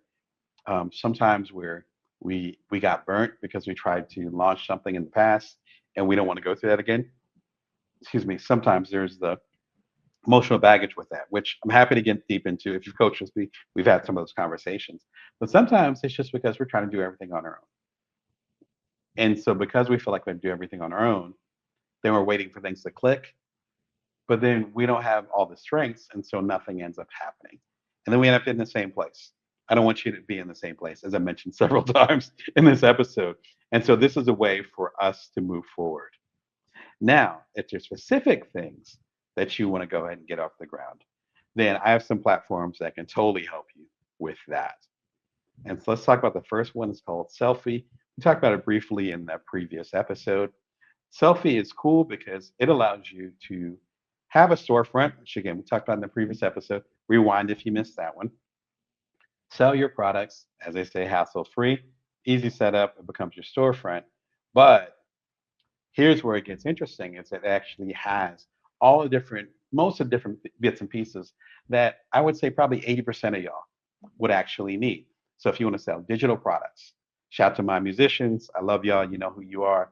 Books, I sell books, videos, games, tutorials, cooking lessons, print on demand, subscription services, pretty much everywhere you need to be, as well as some customizable store templates. Again, we got much deeper into the store templates in the previous episode. This allows you to actually partner in a virtual way in a way that might be a little bit safer or smoother than having to find a a partner or someone you're going to work with. When I say partner, I don't mean a 50-50 partner. I mean literally someone who's going to help you achieve what you want to achieve with your product or service. Selfie is a really good place to start. And we actually have a special deal going on with Selfie, specifically for Bring Your Worth audiences, specifically you. If you type in the code special, then you'll get an even bigger discount than a discount that we're currently working with. But be sure and check them out and see what's happening with them. If you're a little bit more focused and you want to get a little bit more granular with it, and you want to do specifically print on demand, specifically for clothing, then let's go. Then let's go ahead. Sorry, these cookies drive me nuts. There we go. Clothing, physical goods, Printify has got you. You see the bags, you see the shirts. Actually, I'm getting some new Bring Your Worth TV shirts on. So I'm actually making them right now, which is why I'm not wearing it. I usually have my shirts, my own, but I'm doing a little bit of a reboot. Shout out to beehive.com because they're doing my newsletter. So I got their shirt on today. But got the bags, you see all this. Start with zero investment. You see the vibes. And so then they already have structures that are set for you. So actually, my phone is being used over there. But if you want the phone cases and all that, you can see it right there. You design it. This is a basic enough design where even if design is not your strength, you'll be okay. But heck, maybe, as I talked about in the previous segment, you want to hire a designer. Maybe the designer can work with you on Printify. And that's the vibes with it. And again, a really good opportunity. And you see what they say, see how much you can make. And so they break down as far as what the costs are. So you have a certain cost, of course, it's called manufacturing costs to creating the thing. When it comes to, remember, there's product, and then there's software. When it comes to software, there's usually a lower overhead because there's so many things that software needs, such as server space, such as app store costs and stuff like that. Back when I did, me and my partners did Cuddler about a decade ago. Then those things were way higher, right? We had to figure out a way to finance those things. And actually, my co-founders are super creative with it. So shout out to them. But I had to find a way to finance that thing. Now they're a lot lower when it comes to software. So if you want to launch an app right now, it'll be relatively cheap, right? Products, though, products are products because it needs to be created, right? You need to have the shipping costs. You need to have the fabric, et cetera, et cetera. This will break it down for you. This is right on the front page. So there's a lot of transparency there. I appreciate them a lot. And thank you for having the special deal as far as with Bring Your Worth folks as well. Got to deal with them. Be sure and check it out, and that'll give you a good discount. If we're going to talk about this, we need to talk about getting ready for your first sale ever. Our next episode is going to be about getting paid. Has to do with, yes, you ship your first product. Yes, stuff starts coming in. You could have the best product in the world, but if you don't have an easy way for people to purchase it, then you're not going to be able to sustain yourself as a business, whether it's a side hustle, solopreneurship, whatever, because then people won't be able to take care of you. As one mentor said many, many years ago, don't make it hard for people to uh, to buy from you. To Don't make it hard for you to be able to serve them. Don't make it hard for you to be able to serve your customers. Believe it or not, they're paying for your goods, yes, for sure, but you're providing a service. Otherwise, they wouldn't be buying your goods. So why make it harder for them? Very brief clip that from about 3 or 4 months ago, I believe. Be sure and check it out, and it'll get you in the right mindset. Because the episode after this is going to be talking about how to get paid. It's called e-commerce. So a lot of it's e-commerce as far as how to get paid online and make sure that it's smooth, as well as in person called POS, point of sale, POS. If you're a POS, it's not someone cursing you out. It's actually point of sale. That means that if you see me doing a keynote and you want to buy one of my books after the keynote, then I'm able to make that purchase without telling you to go to a website. That's POS. Still important. I don't care what virtual age we're in, Zoomers and all that. Still need the POS. We're going to talk all about it in the next episode. And why don't you go and hop in the comments and let us know, is there a particular block or particular challenge you're having to getting your product out the door? As Steve Jobs said, and other folks have said, without shipping it, it's not it's not going to get to your customer, and you're missing a piece of showing up. And it's such an important thing.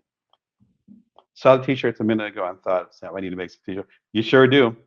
Yeah, like I said, yeah, I'm wearing the Beehive t-shirt. Shout out to Beehive, Beehive. Shout out to them. They handle my newsletter. My shirts are getting remade and redesigned as we speak. So that's real talk. And so, what are the things that are actually blocking y'all from shipping your product, from getting your product together? Because without getting your product together, it's really tough to actually build a business. And we're going to be talking about that in the next episode. Today's show, how to sell digital products online and physical stuff. I talked about that in today's newsletter. I have a weekly newsletter at joindamon.me. It comes out every Wednesday, just like this show. And I talked about it today in the newsletter. You can get it for free at joindamon.me. Too Ashamed to Sell. Seth Godin, who I got to know a few years ago when I did a program with him and got some mentorship with him, which I so appreciate his work. The genius marketer Seth Godin talked about how when we don't share our gift with other people, when we are afraid to sell, ashamed to sell, in my words, then we're actually doing a disservice to the people that we could be helping. If you were stuck right now dealing with something related to getting your product or service off the ground, or pivoting out of your full-time job and building a strong side hustle to the point where that becomes what feeds you, or getting into passive income and you're not sure where to start, or you wanted to launch a book and you don't know where to go. And I'm sitting here with the information. It's like 60,000 words. I'm sitting here with like 60,000 words worth of information, and I don't share it with you. What's really the selfish move? For me to be too humble to not share with y'all, hey, I have a book that might help you get to the next level. Or it's a selfish act, hey, I'm not going to share it at all because I'm afraid it's not good enough. Let's talk about it. That is a decision. That is a choice. And as we go through evolving from starting a business, which we talked about in the first section of this program, to building whatever we're creating, whether it's a digital product like software. My exit 10 years ago was an app called Cuddler. So you're creating a cloud, or creating something on the cloud or something that's software, or you're creating a product, which we talked about in the second episode in this series. You're going to go through all that, and then you're not going to share it with the world. Your product is never going to be perfect. And so often when we're in situations where we see someone who is struggling or having a hard time or just needs something, and we happen to have it, we can sometimes be under the cloak of humility and be like, no, I'm not going to talk about it.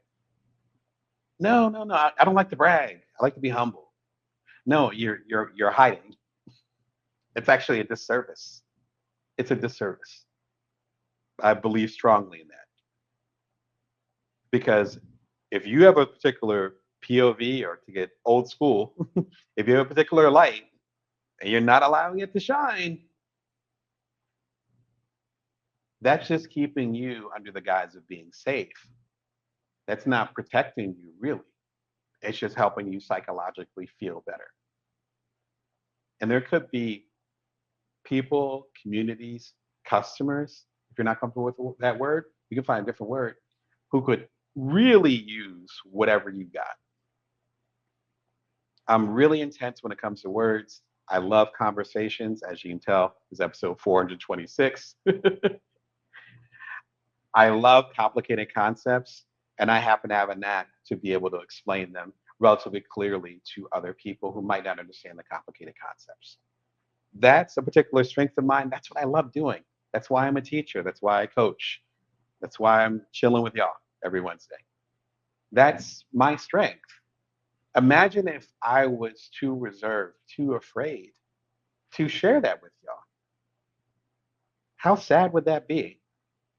Again, it's not a flex on myself. I'm just trying to give you an example. What is your particular POV, your particular strength? I have all these things that are not strengths, but I know what my strengths are. Me adding those strengths to the pot, kind of like a stone soup, the community adds it to the pot, and suddenly it's an amazing soup. But if you're withholding your stuff because it's not good enough, it's not perfect enough, you're afraid you're going to be ostracized or someone's going to be laughing at you, then you're doing a service to all of us, straight up. Talk about that in the newsletter. As you can tell, I have a lot to say, but it really ties into one of the struggles, the quiet struggles, where again, talking with today's episode, it's not just about the the mechanics of it, which we'll talk about the mechanics, and I'll give solid tools. All the links are below anything I'm talking about. But it's also about the psychology of it, which is a lot of the coaching that I do. So as you set up these e-commerce systems, as you set up your credit card payments, as you set up your website, as you go ahead and you put the proverbial open for business out, which I can't wait for you to do. Please jump in the comments if you're going through that right now. I would love to see it, and I'd love to support you. As you go through that, you might find some resistance where you feel like you're not quite ready. And so you can have the best e-commerce in the world. I've seen situations where people have literally had physical money out to pay somebody, and people have been like, no, it's not quite ready. Have you guys heard of pre-ordering? Get it together. But end up being a psychological block, not a technical block. As they say nowadays, it was not a skills issue. A skills issue is what we're going to talk about today as far as getting your systems together. But sometimes the systems issue is all up here. Again, I talk about the newsletter. Feel free to jump in. Newsletter is free. It's just something from the heart. And thank you for y'all for supporting the newsletter. All right. So we're going to talk about the practical side now. How do I get paid online? Obviously, if you're selling something online, particularly a software as a service, they call it SaaS, SaaS, software as a service, something like that, or even a physical thing where you're going to ship it to somebody, people need to pay you. Luckily, there's so many different options when it comes to e-commerce. And so it really becomes how can you set things up with a system that works best for you. There's two basic criteria that I think work the best when it comes to getting paid online. The first thing is the security of it. In other words, there's a million different ways where people can send you money, right? I won't even list them. There's a ton of them. By the time I list them, a couple of them will be old, and there'll be more of them will be here. When it comes to actually doing it, though, you want to make sure it's a platform where the person's, whoever is buying it, your customer, is able to do it securely so that the money gets to the platform, usually their credit card or debit card, right? Because it's online. Or PayPal, we can use something like that, as not as your main platform, but as a way for the customer to pay to the real platform you're going to use, because PayPal isn't secure like that. And then secondly, for them to be able to, that platform to be able to get the money to you. Now, an important detail is that there's usually a gap between the person paying for the product or service, we'll just call it a product right now, paying for the product, and you actually getting paid for it. There is a gap. I learned this the hard way when I went independent many, many years ago, decade plus ago. And I think rent was due or something was going on. And someone bought one of my products. I'm like, yeah, let's go, just in time. And they're like, wait a second, you're going to get it the following Monday. I remember the moment I was like, what? Why isn't it showing up in my account? Because there's verification needs to happen. The person goes, uses a credit card or a debit card, and says, yes, let's talk about my book. Yes, I'm going to buy a copy of Damon's book. You can do it at damonbrown.net. So let's use a real world example. Great. Someone goes, buys it, puts it in the cart, buys it. Great, thank you. their debit card and or credit card and or PayPal account, but PayPal's a little bit different. So let's focus on debit card and credit card. They will put a hold on it, right? So it's called pending. If you have a credit card or debit card, you've seen that before in your on your statements when you've gone online. It'll go into pending, and they'll hold that amount. Let's say this book is $40, so they'll hold $40 on the customer's account. They'll go through their verification tools, which could take a couple business days.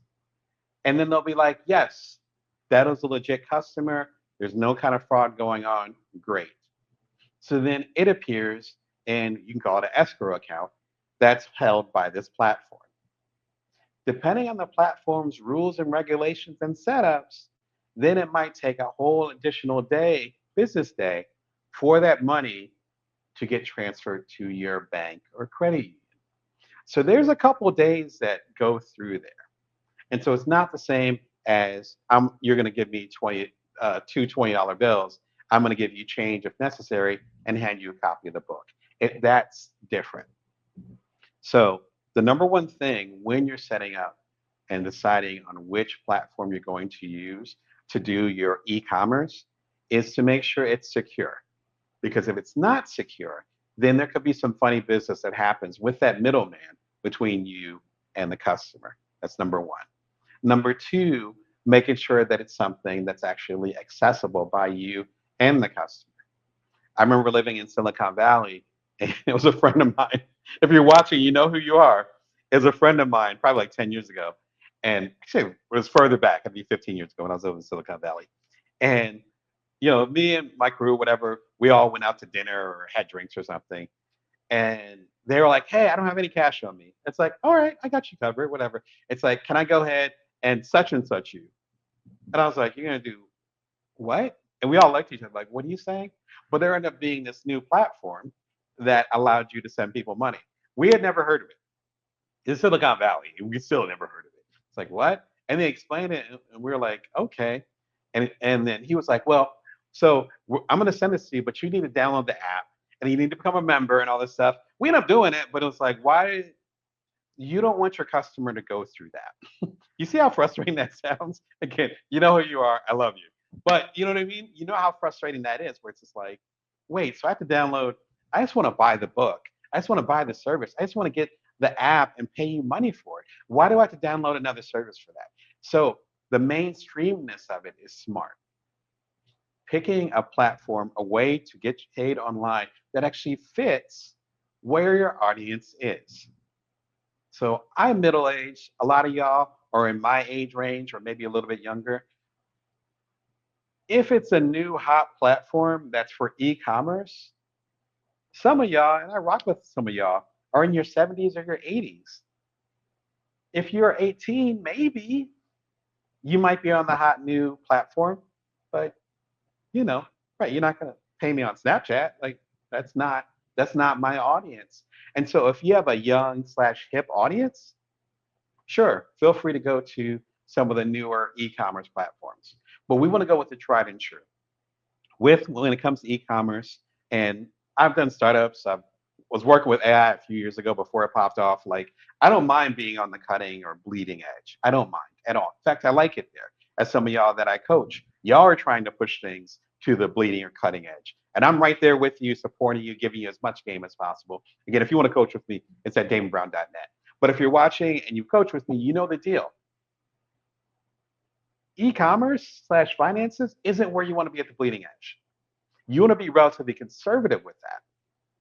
Because if your stuff takes off and you're like how I was many years ago, where I started my independent stuff and I found out I wasn't going to get paid for 3 days and I really needed the money, you don't want to be bleeding edge.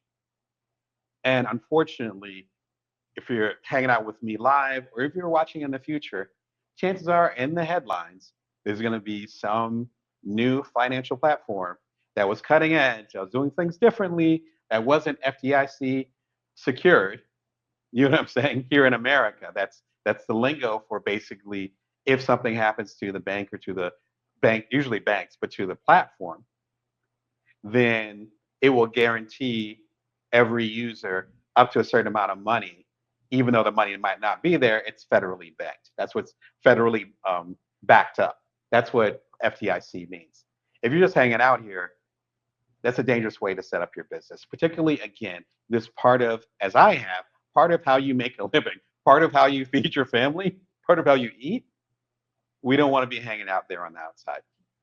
There's a couple good ones that I have appreciated for years, literally years, that I think are stable, they're secure, they pay on time, and I've had no kind of issues with them. So I'm going to suggest some of those to you right now. The first one that I so appreciate is called Stripe. What I like about Stripe is that it's by two folks, two brothers called, last name is Colson. Collison? I think it's Colson. They're actually Irish, so it might have an accent in there. But Collison, John, and I forget the second person's name. They come from a tech background, but they also are super, super detailed when it comes to the financial stuff. They are not playing around. And there's nothing sloppy, nothing extra going on. And I'll show you Stripe right now. There we go. Financial infrastructure to grow your revenue. Again, when we're talking about, we could be on the cutting edge with AI and doing startups and all that. Again, if you've been a long listener and watcher of the show, I'm happy to bring you the new cool stuff. We're cool with that. I will bring it to you in a heartbeat if it's something I think is going to help you level up. Financial stuff, we want to be conservative. And I don't mean politically. We want to be conservative as far as how we handle our customers' money and how that money comes to us. Mark my words on that, okay? You don't want to be outside with this. Stripe is awesome, has a lot of good resources. I have the link right there below, but if you go to stripe.com and let's go to payments, online payments, there you go. You got it set up right here. As you can see, sorry, they have a lot of stuff going on here. And if you want to go directly, it's stripe.com/payments. But I highly recommend going to the front page I sent you to and just hanging out there. And then you see the vibes. Link here, start accepting payments. You click this, you put in your information, your bank and or credit union information, where you are. If you're overseas, there's probably other setups you can do based on your financial institutions. You set it up. They go and make sure it's secure. I think you're up and running in a day. And it'll break down all the good stuff for you. We go to features. This is stuff I was talking about. If I lost you earlier, this is stuff I was talking about. Accepting payments, processing payments. That's from when the customer gives their credit card or debit card to this platform, in this case, Stripe, and then they process it. Settle and reconcile. That means after the pending charge is done, Stripe, in this case, will send the information back to the bank or credit union and say, oh, yeah, we're good. Great. And it's not pending anymore. Now the money's officially in your Stripe. We'll call it escrow. And reconcile. Reconcile means maybe their credit card didn't go through. Maybe their bank and or credit union doesn't have enough money in the debit card to actually have the thing go through. What happens then? Stripe will handle it for you and, of course, manage. What I really like about Stripe too, and I'm not even going to click into that because it gets really detailed, is that they every single detail from, again, accept, the process to set and reconcile to manage, even that whole thing. Each detail has an overview. So I've been working with Stripe for, I'd say, about 4 years, something like that. Since I did an overhaul on my website, I'll show you in a moment at damebrown.net. So Stripe is actually connected to my website. So you purchase something on there and it goes right through. Again, I'll show you all in a moment. And what I love about this setup is that going back to, what would that be, 2021, 2020 maybe? I can go and see every single transaction, action, any issues that popped up, who the customer was, which credit card they use. If it's recurring payments, I can set that up. It's primo. It's excellent. Stripe is probably my favorite platform when it comes to those kind of details. I think it's really important to look at it from that particular standpoint. Another option is Square. Square is actually what I rocked with before I started working with Stripe, and I'll show you why in a moment. Okay. So Square has been here for a while. In fact, I think Square launched back when I was in Silicon Valley. So like, again, 15 years ago or so. Square is really cool because it allows you to do the different sales, and we'll do payments here. And so do the different sales from your website. I had it set up before. And so doing those kinds of details, and it really allows you to go a little bit deeper into that. And so you can go and send them, as you can see, send them from your website to go and say, okay, it's squareup.com/Brown Damon, which is a handle that you might see on the different platforms that I'm on. You have that set up, and then they'll go and take care of it for you. There's a nominal fee, as it is with as it is with Stripe. This is a little bit more old school and actually can tie into physical products that you can use to do in-person sales, which is one of the reasons why I'm mentioning Square. And then we'll talk about that in the next segment as far as what happens when we have to do sales in person or POS, point of sale. All right. They're both great. You can go and check out my link below. I believe for Stripe, I just have the website. For Square, it's actually a special deal that I have with them. So if you want to check them out, you actually will be supporting the channel, as well as I think there's some type of special bonus that you guys will have if you join Square right now. And we're talking about all this. We got to talk about contracts and intellectual property. Get better contracts and protect your intellectual property. Such a key part of this discussion. It's kind of a best of with me talking about intellectual property when it comes to co-founding things. I've been a co-founder before. I sold my company, as I mentioned earlier, as well as intellectual property. I've negotiated intellectual property back from major corporations, or when they went bankrupt, or they had certain pivots that are happening within their business, or we knew it was time to part ways. I discuss all that, try to give y'all as much game as possible, as well as pulling on real world examples, such as Kendrick Lamar. Speaking of Kendrick Lamar, we talked about him earlier in the episode. Kendrick Lamar, and how there was a certain sample that he used in one of his recent albums, and the person who was actually singing on the sample was not paid. Why did that happen? I talk about why that happened. I talk about how there's certain decisions that are made in the rock world, and certain people, whether it's the Beatles or the Foo Fighters, and looking at the different ways that they actually got their contract signed and dealt with their intellectual property. Be sure and check out the episode. For y'all, how are you trying to get paid online? Is that something you're struggling with? If you're getting paid online already, what platforms are you using? I'm really curious about it. Again, I'm getting older, so there might be some new cool platforms that are just as secure as the ones I suggested, such as Square and such as Stripe. What's going on? Hop in the comments. Let me know. I love to hear what y'all are working with.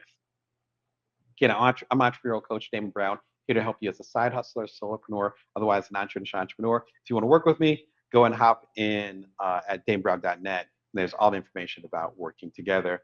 You're watching Bring Your Worth TV Wednesdays live at 1:11 p.m. Pacific Standard Time, Vegas time. You can subscribe for free at your favorite platform. You're watching it on Twitch. You follow me on LinkedIn, as well as at the main platforms over at bringyourworth.tv.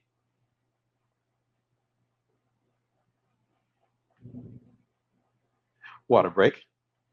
You know, it might as well be summertime here in Vegas. We're touching 100 this week, so summer's here. How do I get paid in person? We forget about this all the time. If it's one thing I really want to push to you, is that in person is not dead. Yes, we had a pandemic, and peace and love to y'all that went through that, might have lost loved ones. I know there's people that I care about that passed away in that. We might be going full remote, WFH, work from home. We might even be playing with hybrid a little bit, depending on the company that you're with, which is cool, whatever, right? I have strong feelings about it, but we're not going to get into it here. All that said, we still long for the in-person. We still long for the in-person. That's why we have the Coachellas and the Super Bowls. That's why we have the keynotes where I'm flying across the country and doing it in person, even though I could have did it, wearing my slippers from this seat that I'm talking to y'all to right. right now. That's why we long for the networking events. That's why a month and a half ago, I paid good money to fly to Vancouver to hang out at TED. I talked about it about a month and a half ago at bringyourworth.tv. You can catch out the episodes and my report back from TED, as well as at inc.com. That still matters. I am a keynote speaker. And so when I'm traveling somewhere, not the virtual thing, I do the virtual thing for sure. Shout out to y'all that I've connected to virtually. But when I'm asked to do something in person and I travel there and I'm the keynote speaker and I got my name on a poster and people pay tickets to come see me talk for 45 minutes. I got my books in the back. It's called back of the room sales. Little lingo for you. It's called back of the room sales. I got my joints in the back of the room. How do you think they pay me for it? These books aren't free. There's a business here. Some folks have cash, but that's one thing that's happened, particularly again post-pandemic or after pandemic. So not quite post, are we? After pandemic, is that people are carrying less cash. I'm carrying less cash. I used to carry a lot of cash. Not like a roll, but I used to carry cash. Now I hardly carry cash. And so you need to find ways to make sure that you can take care of people in person. The first one is to make sure that you have cash on you. Make sure that you literally have change on you. I have a lot of older relatives who worked in finance institutions, whether it was credit unions or mortgage brokers or whatever. So they put me on game on that. They're like, yeah, you're going to have this in-person event. Make sure you go to the bank or whatever, go to the credit union, whatever, and get $50 worth of change. You know, X amount of dollars, X amount of $5 bills, and a few $10 bills. You want to be in that world, particularly, again, I'm middle aged. And so folks in my age range and older, they're still going to be walking around with the cash. If you go to rural areas, which I've spoken in some rural areas, shout out to Mississippi, you got to have the cash on you. You go to places, they're cash only. They're not using Stripe or Square or whatever. They're not using that joint. I'm not even mad at them. Just it's kind of like classic. Cash is trusted more in some ways. So make sure you have change on you. Number two, make sure you have a copy or your product on you at all times. You know, when I was at TED, 6-7 weeks ago, I had copies of my book on me. I don't know. The worst feeling in the world, and if you've read my books, meta moment, but if you've read my books or you've seen the previous episodes, you know this story. Me being in a situation up in San Francisco, I'll never forget it. And I was at a dinner party. And I didn't have a copy of my book on me. And I ended up talking to somebody who got along well. It's like, I want to buy your book right now. And I was like, oh, shoot, I don't have it with me. But I have a hot copy at home because I was living in San Francisco at the time. So it's like, I'll get it. I have a copy at home. Why don't I text you, or emailing was more common at the time. Let me email you and then we'll go ahead and make sure it happens. I emailed them. They emailed them several times. They never emailed me back. That was a lost book sale. It haunts me to this day. There's opportunity there, particularly again with the in-person. Do not get fooled by the online stuff. In-person still matters. So number one, if you're going to an area where you think some of that might happen, get yourself some change. So it might be someone that has cash on them. You want to take care of them. Number two, to make sure you have your product on you. People would laugh, but they were like, damn, Damon always has his book on him. I sure do. And there's TV appearances, there's sales, there's speaking events that have happened because I happen to have my book on me. I connected with somebody. They're like, I would love to get your book. And I'm like, you got it.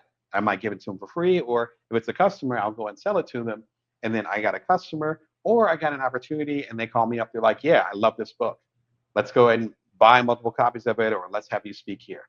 There's opportunities with that. So number one, make sure you got your change. Number two, make sure you got your product. And number three, make sure you have some type of device. Luckily, we have our phones most of the time.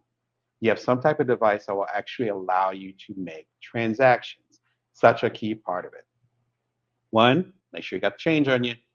Number two, make sure you got the product.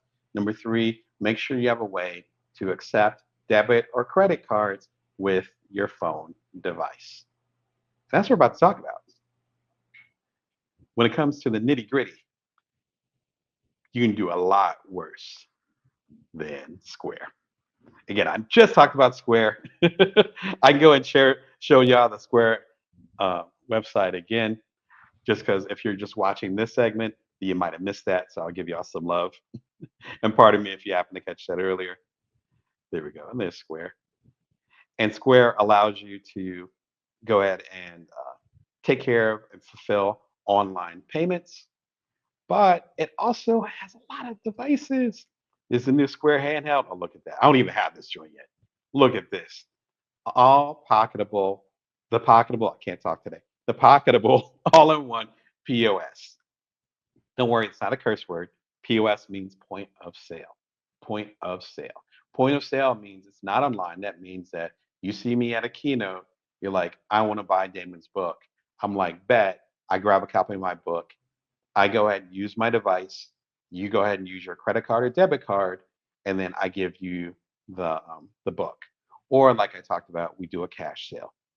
So they've upgraded this. This looks amazing. And then you got the Square Register, which is hardcore. You don't want to walk around with that. But if you have a brick and mortar, or if you're really set up like that, I think I used the Square Register once. And that's when, I think that was when I was entrepreneur in residence back in at the Toledo Lucas Library. It was during that era, which is quite a few years ago. If you want to learn more about that, you can go to bringyourworth.tv, listen to my keynotes for free from that. But it was during that era, and that was too much for me. The Square Terminal is great, and then Square Banking, and then there's some other opportunities here. So this, so Square is a good. I recommended Stripe in the previous part as far as getting paid online.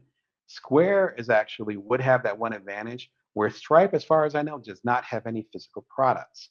So they're not going to necessarily help you when you're having a POS point of sale where it's in person, someone's giving you their American Express, and you're like, can you go online to this website? Like, let me punch it in. Like, I've done that before. You don't want to do that, especially when I've done book tours where you have a line of people. You're fortunate to have a line of people there. You're trying to punch in credit card numbers. You don't want to be that guy. No, you don't want to be that guy or gal, what have you. Square is awesome because you can do your online as well as a one-stop shop. When it comes to Square, and let's go ahead and move that so you can see what's happening. When it comes to Square, then we have this. I forget the name of this. I've had this for so long.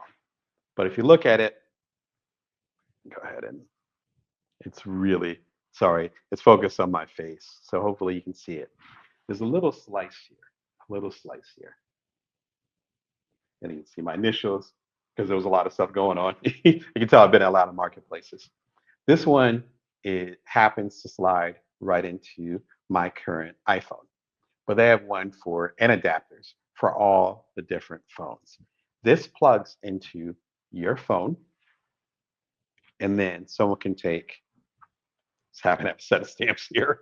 I didn't want to show you all my credit card, but it slides right here, right in here, and you hear a little noise or what have you, a little ding, and suddenly it pops up on the Square app, and then you can go ahead and set up what they bought. What's nice about Square as well, and this is also with Stripe, is that both of them allow you to set up product lines. So this book, which is kind of like a best of, it's a complete Bring Your Worth collection. This is $40 currently. But a smaller book of mine, like find one of my big heads, buy my big head, like the deluxe edition of Built from Now. That one I believe is $30 currently. And so those products show up on your app within Square or within the platform at stripe.com if you end up using Stripe. A good place to start would be at squareup.com, where at least when I got one, these were actually free, or you can actually get them at your Staples, Office Max, any type of place like that. You'll see them hanging. The dynamics might have changed because they have the new products, but that's where I got mine. You can definitely get it online though. Squareup.com. If you went to there in previous times, you could actually get one of these for free, or you can buy it and they will reimburse you as soon as you do your first transaction. Definitely worth it. If it's, this is one of my, I'm kind of wearing my typical outfit with a blazer and a t-shirt. Shout out to Beehive, my newsletter provider. All the links are below. I'm wearing my Beehive shirt. And so I can go ahead and slide this right in here with my index cards. If you know the index cards, you know my index cards, breath mints, whatever else I might need. And so if I'm doing an event, I can just pull it out right there. And this thing is tiny again to give you, it's a little bit bigger than my thumb. And I do not have big hands, right? The link right here is actually to the Square Terminal. And the Square Terminal allows you to actually do the tap devices. And that's a little bit bigger. I happen to misplace mine, so it is here though. But it's about the size of, I'd say about 2 inches squared. And instead of having to slide it, if you're a credit card or debit card user within the last few years and you recently got your card updated, we've gone to the tap system that allows you to tap it. Square Terminal will allow you to tap things. And Square Terminal, there's the big terminal, but there's also a little one that again is about 2 to 3 inches square. No pun intended. That's why it's called Square. And about this thin. It's super small. It's so small. I was traveling and I misplaced it. That's how small it is. It's fantastically small. Highly recommend it. All the links are below for this. If you're going to be doing this, make sure you take care of people when you see them in person. Live Q&A that I did probably about a year ago, maybe a year and a half ago. Run business from anywhere. I love the discussion that we had in this live show from, again, about a year or two ago, where if we're doing the hybrid, if you're like me and you got multiple businesses and I got two little kids, so I'm traveling this and doing this family thing over here and all that, but I still have coaching clients, but I still have consulting clients. I'm a ghostwriter, so still have ghostwriting clients. I'm still, fielding opportunities for public speaking. I'm still managing this show to get meta about it. The different tools here, as I talk about in the show, will help you manage your business even if you're on the road. This will become crucial here in North America and in most of Europe and I guess Asia. Then we're actually going into summer as we're talking live. And so my kids are about to get out of school. They get out of school here early because of the hot weather here in Vegas. So we're kind of transitioning into summer hours. So I might be by the pool. I might be over here. I might be visiting relatives with my family, like da da da. Like all these things are happening. Crucial episode if you're going to be on the road and how to handle things. And of course, it gets into when you're traveling to be able to take care of those opportunities when you're actually traveling. What if you're traveling this summer and someone really wants your service or product? How do you handle that? We talk about that all in this episode. It's a nice little follow up to what we're talking about here. So, what about y'all? How are you dealing with getting paid in person? Are you cash only? You're not doing the POS or the point of sale systems? Are you strictly doing point of sale systems and not taking any cash? Are there opportunities that you've missed because you didn't have a certain way to accept payment from someone that was right in front of you? I know how frustrating that could be. Share your stories in the comments. I already shared mine. You guys have heard that story from me multiple times. And it's like, that missed sale 13, 14 years ago still haunts me to this day. Share our stories. Yeah, and let me know if there's other ways that you're doing point of sales that I don't know about. Yeah, feel free to share your story. I'm entrepreneurial coach Damon Brown. Help you as a side hustler, solopreneur, otherwise a non-traditional entrepreneur.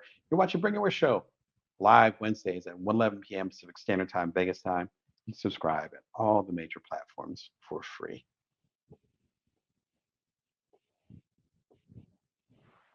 So, if we're going to talk about the money, then we also have to talk about managing the money. Earlier in the episode, we talked about how you can get paid online, and all the suggestions are below, or you can rewind, of course. And we also talked about how to get paid in person, point of sale. I'm a public speaker, also I'm an independent publisher, publish my own books now. And so I'm used to being on the road. And so I'm being interested in the book and in doing that transaction right at the moment. There are tools and tricks to do that. We talked about it quite a bit. Now it comes to actually managing the payments, managing the payments.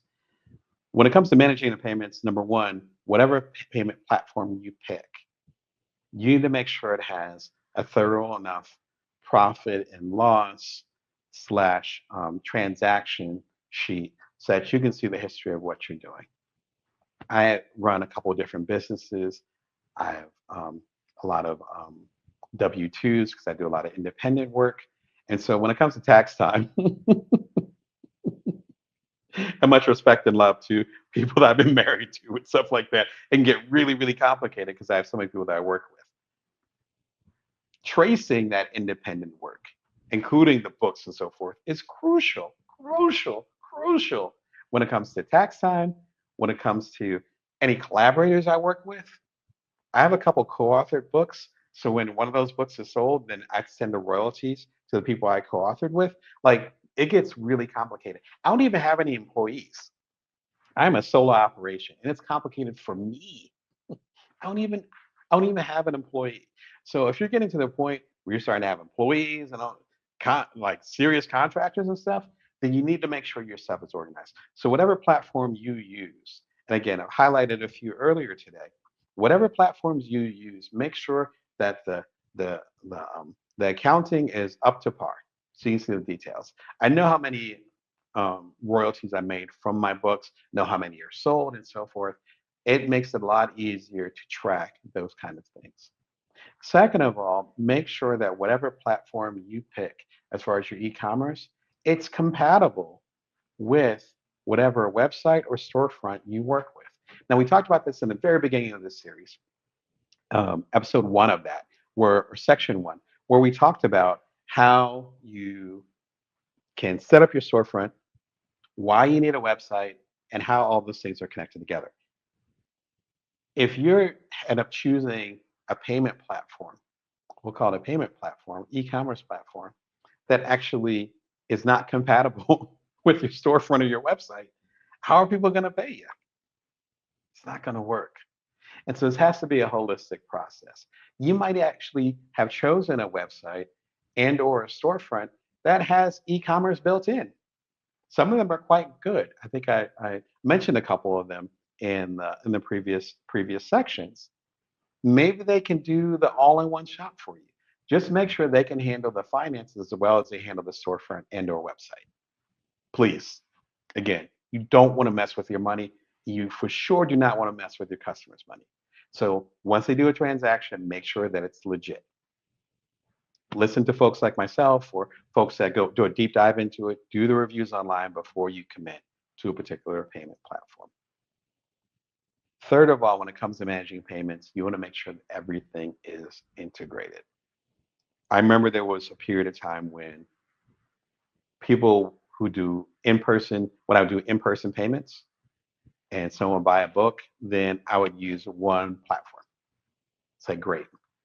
But then if they wanted to buy the books online, then there was a whole little website, not even a storefront, just a little website where they click on there and they have to do the payments from there. They have to scroll down, say, I'm going to buy this, da da da.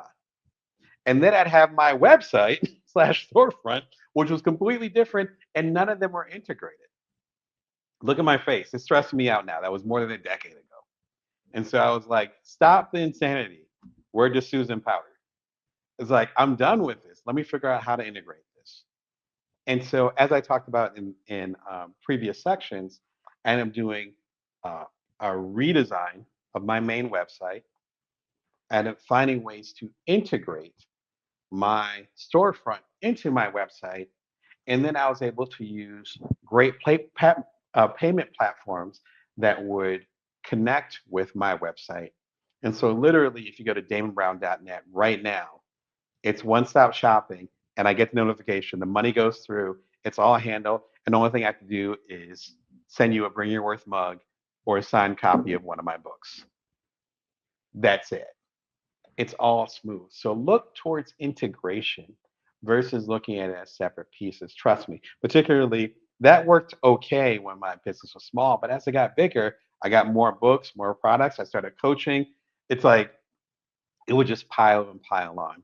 We want to have it as streamlined as possible early on in the journey. My personal way of doing that, and what ended up being a great solution for me, is a website platform slash storefront called Strikingly. Called Strikingly. Strikingly is super cool. I've been working with them for a minute, and I'm a big fan of theirs. I'm trying to remember how long I've been. I think I've had my home at Strikingly for 7 years. Yes, I'm starting. My memory's starting to come back. 7, 8 years, maybe 9 years. So we're going on 10 years. Yeah, yeah. My kids are 9 and 11, so it's really taking me back. I've been working with you guys for a while. As you say, make a website in minutes, and then the different setups here, and a lot of independent folks. Website editor, you see the breakdown there. It's called WYSIWYG. What you see is what you get. I love the setup here, and e-commerce built in. So that is a thing, right? And you can go as deep as you want. You can do your domain from there. You can set up your store. You can set up a blog. You can do a social feed, contact forms, and as I say, much more. And I'm a big fan of them. Let's just get into it, and I'll show you my website and how it's integrated. We talked about this in the very first section, but it's worth going over it again because now we have a little bit more perspective as far as what's possible and what integration means. And so, if you want to, if you want to do coaching and learning with Damon, you have my coaching here, and then let's go to the books. There we go. The complete Bring Your Worth collection, and it's actually $50. And so it's currently $50 right now. And then you see a little summary here, and you're like, what copy do I want? Do I want the paperback? Do I want the digital version? Do I want the paperback and the mug? Or do I want the digital and the mug, right? And then you can go and do the paperback. And then you have quantity, one, two, go nuts and get five. But one, two, and then add to cart. It's in your cart. Boom. Right. You see where it's highlighted right there? It's in the cart. You go and you click on there, and it says, great, put in your credit card information or your debit card, whatever digital card you have. You put it in there. It's like, awesome. I get a notification in email and also my phone if I want, but I like to keep my peace. So I'll get a notification in my email. But like, hey, so and so ended up buying a book and a mug. Awesome. I'm like, great. I can go and reply to you in a message and say, hey, thanks so much. And I appreciate you. I'll go and send it out within the next business day. And then I go and grab a copy, sign it. I get a little box for the mug. I, you know, tie it up like it's Christmas. I go to the post office or the UPS folks who know me, and I send it off, and you end up getting it. And then that payment is already going through. And because of what I use in the background, personally, I use Stripe. Stripe will go and say, hey, you got a payment. And they'll send me a notification. They'll go and hook it up, and they'll be like, hey, we'll make sure the payment goes through. Within a day, they're like, yeah, we verified with the bank and or credit union or the credit card company. Yeah, it's the payment's good. You're fine. Great.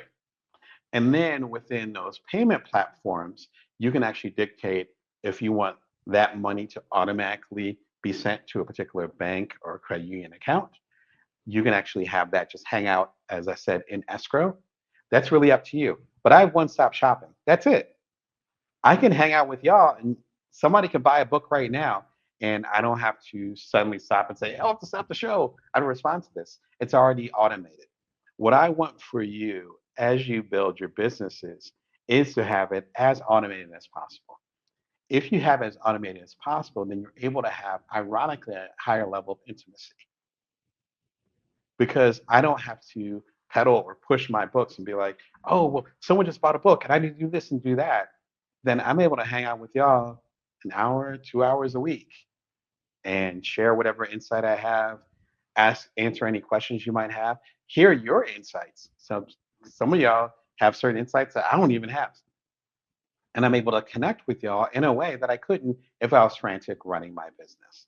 That's what you want. when you start a business.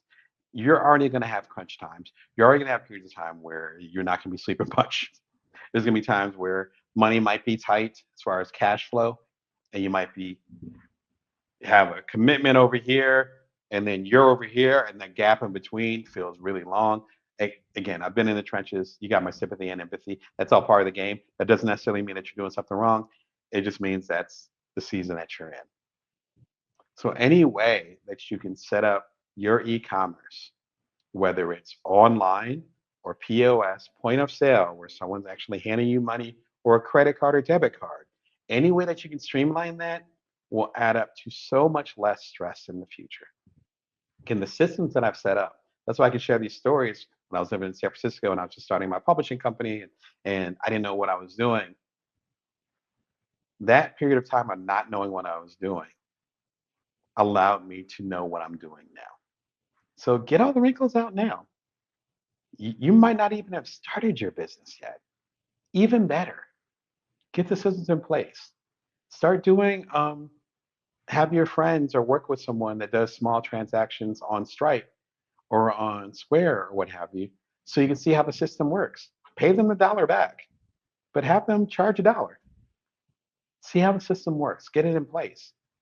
Because by the time you're doing 27 books or you're doing startups and you're traveling or whatever that dream is, whatever that vision is, get those pieces in place now so that your system can be together.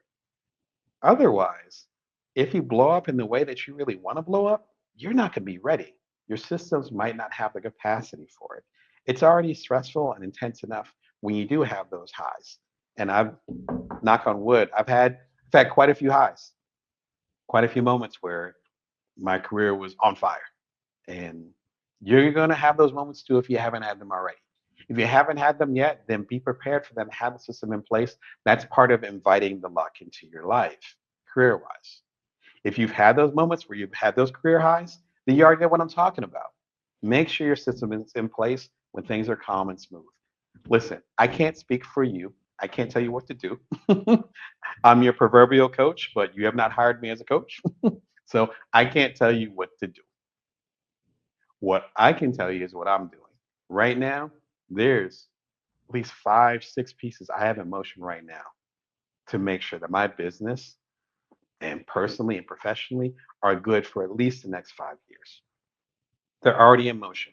They're written down on my index cards. So y'all can play around if you want. But if you really want to have your vision come to life, you got to have the system in place to make sure that it's sturdy enough to stay. As many things that I'm proud of that I've done, there's still some places where I see some cracks in the seams. I'm like, Damon, you got to tighten it up. This is my call to you to tighten it up. Hopefully, with this part of the discussion, we're able to tighten up the financial part of it. Make money online. Best of Dan Brown's Bring Your Worth. Listen, if you wanted more game in that direction, and in fact, I'll link it now that we're talking about it. I'll link it if you're watching this in the future, then it'll pop up on the screen at the end of our conversation. If you're watching it right now, then it'll be in the links below. And of course, in the reruns, it'll pop up later. Make money online. I talk about all the insights, hopefully, that you need to go ahead and make a strong business. Focus on the online component. What about y'all? How do you are you handling the payments to your business? Is it scrap paper? Is it an Excel sheet? Are you using a provider like a Stripe or a Square to track your stuff? Do you hire a CPA? How are you handling your stuff? Talk about it. I would love to hear what your take is. I'm entrepreneurial coach Damon Brown, here to help you as a side hustler, solopreneur, otherwise a non-traditional entrepreneur. You're watching Bring Your TV live Wednesdays at 1:11 p.m. Standard Time, Vegas time. You can subscribe for free. Of course, you can get the complete Bring Your Worth collection, where all books are sold. All fine books are sold, not just any books. All fine books are sold, including, as you know, at DameBrown.net, as we talked about earlier in the episode. Man, I love talking to y'all about the and shout out to Brenda. I don't know why that popped up. And I love talking to y'all about how to sell digital products online and physical Next, next, next, we're going to talk about how to sell your company, not how to sell stuff for your company, how to sell your company, the entity, the intellectual property. I did it once and it was an amazing ride. I know folks that have done it multiple times. In fact, yeah, I guess I've done it more than once, but one big time when I was selling my startup about 10 years ago called Cutler. We're going to talk all about that next. So today we're talking about getting your business acquired, exit. And so when it comes to getting your business acquired, that means that someone is going to trade you for your business. That trade could be in a bunch of shares. Let's say Microsoft wants to buy your business. They might say, okay, we'll give you 1 million shares of Microsoft. Probably a pretty good deal, right? Or they'll go ahead and say, here's $100,000 for your business, all the assets included in it, et cetera. That's being acquired or that's exiting. So I've had an exit with my business Cuddler about 10 years ago. Me and my two co-founders exit with the business. That's what it means to get acquired, to sell your company, or to exit. Don't get it mixed up with selling, because you're going to be selling things because you have a business. When people say that they've sold their company, it doesn't mean that they're selling a lot of products or widgets. What it means is that they actually do not own their company anymore. That's a whole different kind of conversation. And so that changes the dynamic a little bit. Excuse me.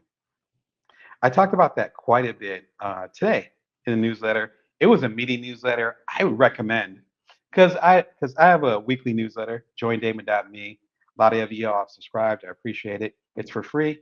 You can subscribe right now. It comes out every Wednesday, just like this show.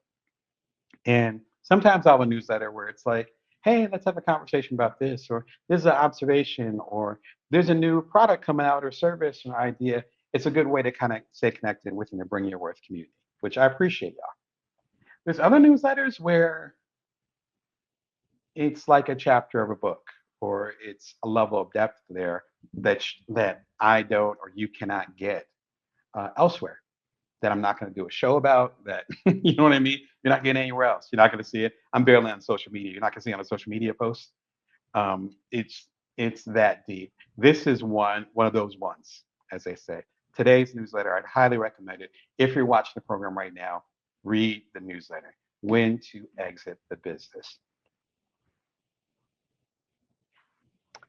If you have something that you love, a favorite band, you can see a little bit of a John Coltrane and Miles Davis right above my big head. If you have a book series, if you have a TV series, any work of art, let's call it that, any work of art, a video game series. If you guys really know me, you know I used to be a video game guy. Shout out to Playboy as well as Electronic Gaming Monthly. Um, you know, there's times when the parlance now is when things jump the shark, when things are done. It's when things are over. And you have your favorite book series, and it's perfect until it gets to the last book and everything falls apart. But only if they stopped just a book ahead. That movie or that TV program, that the first hour was fantastic. In the last 15 minutes, it doesn't work. If only they ended sooner. We deal with that all the time. The challenge, as I talk about in the newsletter, is that no one's going to tell us when it's over. No one's going to tap you on the back and be like, all right, time to hang it up, champ. I wish I had a, a football helmet. It's time to hang it up. Take that jersey off. Time to hang it out. Shout out to my basketball fans. You know what I'm talking about. Time to hang up the jersey. It's you're good. That number's getting retired, hopefully. No one's going to do that because when it comes to entrepreneurship, when it comes to being a side hustler, when it comes to being a solopreneur, cases where you don't have another founder, it's just you and maybe some employees. That's it. No one, unless you have good mentorship, and even that has its limitations. Even if you have a coach like myself, I coach hundreds of y'all. Even I have limitations. Only you know when it's time to hang it up. You know when it's time to exit. The newsletter today and the conversation today with this episode is about finding the emotional intelligence to know when to hang it up And the second part is to make sure you have the system in place so you can hang out, that you actually have the system in place to quit. That's the whole thing. You could say, yeah, I'm done. Your bank account might be saying, are you though? Your customers might be like, you need to do a little bit more. Your life path might be like, hey, you haven't fulfilled your goal. You you might be done, but the path, the future is not done with you. So you have to have the confidence and the awareness to let it go. Because the opposite is true as well. When the path is done, when the battle is won, I promise I'm not going to rhyme. But when it gets into those situations, we have to say goodbye to our darlings. Doing a kind version of what all of us have learned. If you're in any type of writing class, you know what I'm trying to say. You have to let go of your darlings. You have to let go of your favorites. You have to bid them adieu with peace. Because if you end up staying in a business, whether you're an entrepreneur working within a system, or you're an entrepreneur like myself, where you're doing things independently,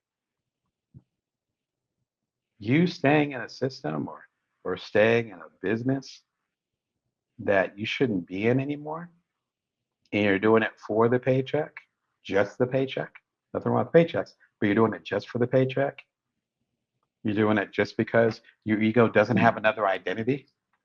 You can't see yourself as a founder anymore. You can't see yourself and you think you have no worth because you don't have the title anymore. What kind of service is that given to the world? How do you think you're going to serve your customers? How do you think the people that you're serving, your communities, you think they're not going to see that? That you're not going to feel it? I'm really into food. And so when I'm traveling with my family or with my friends or solo travel all the time, I know that the best way to understand culture is through the food. And there's so many things where I'll hear a review or I'll ask a local recommendations for food, and they'll be like, "Oh yeah, go to this place." Wait, no, don't don't go there. That's right. They were hidden. They were amazing about a year ago, up until about a year ago. And a year ago, it's not hidden like it used to. They're not given the portions they used to. It's just not the same vibe. Have you heard that before? How do we get there? We get there because the founder, the creator, the leader, their heart is not in it anymore. Whatever they're trying to serve, the customer doesn't want it anymore. And first, it begins as word of mouth, and then it eventually becomes their legacy, to be frank. As we're talking right now, there's folks right now whose legacy is being torn to shreds.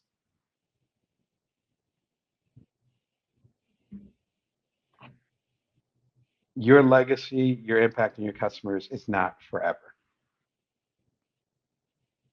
unless you know when to get out of the game, when to stop, when to exit the business. I used to be a full time journalist, full time freelancer. So if you Google my name, you'll see my name all over with newspapers and magazines, some of them that don't exist anymore. Rest in peace to them. We had fun while it lasted. And I knew probably about, probably right before my second son was born, so about 9, 10 years ago, that what I'm doing now with y'all was what I was supposed to be doing. I saw it, I felt it. I couldn't see all the details, but I knew that me being a full-time freelance journalist, after doing it for umpteen years, getting 2 degrees in journalism, it wasn't quite my path anymore. I had fulfilled what I was supposed to fulfill. If I kept going on that path, it would be disservice to the places and publications that I wrote for, excuse me, and doing it full time because my heart wasn't in it. And it would also be a disservice to myself because if I didn't let go of journalism a little bit, still do freelancing. Shout out to Inc. Magazine. Shout out to, you'll catch me in Costco Magazine. I have a semi regular column in there. You can catch me all over the place, but that's not how I make my main living. If I hadn't let that go, if I didn't exit that business in a proverbial or in some cases a literal sense, then there would be no Bring Your Worth books. There would be, this wouldn't exist because I'd be busy doing something else. I wouldn't be talking to y'all. This is episode 428 right now. We wouldn't be hanging out because I would be on some path that, frankly, it ended years ago, but I'd be too stubborn to stick to it. You have to know when to exit the business. Definitely go and read the newsletter. We're going to talk about that more today.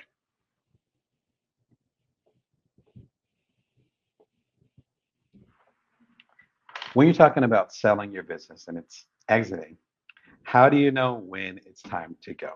We just touched on this, but we can go a little bit deeper. There's 3 ways to know it's time for your business to wrap up. One is that you are done. You're done. You're like, I'm done with this. Number 2 is that the community is done. We don't need it anymore. Thank you. And number 3, which all these can be true at the same time, the community or the job itself is done. Mission accomplished. It is complete. So number 1, you're done. Number 2, the community's done. They don't need any more. Number 3, the job is done. You already completed the mission.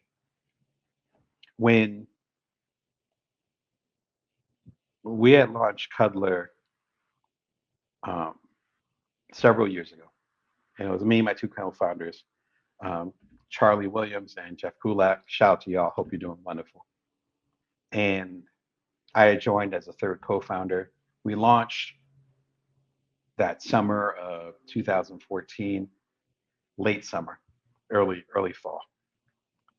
Within a week, we had 100,000 users and 10,000 folks that had completed a cuddle. So it's called Cuddler, which connected people for hugs. So at the time, we have to go back a little bit. There was Tinder and Grindr. They still exist, but they're kind of shells of what they used to be. And we decided to do a platonic version of that. It was a fantastic ride. We launched it, immediately took off. We're in the New York Post, which is getting ribbed, which is funny because actually it was a freelancer for the New York Post before. I was like, guys, why are you stabbing me in the back? But the peak was between us being on the late night talk shows. If you do a Google search on Cuddler, Cuddlr, you'll see all the media that came out of it. But the peak was actually when we were on the cover of the Wall Street Journal about starting a cuddle economy. Again, you can learn about that at the newsletter at joindamon.me on when it's time to exit the business, today's newsletter. With that, we hit 250,000 downloads and a high number of users and engagement.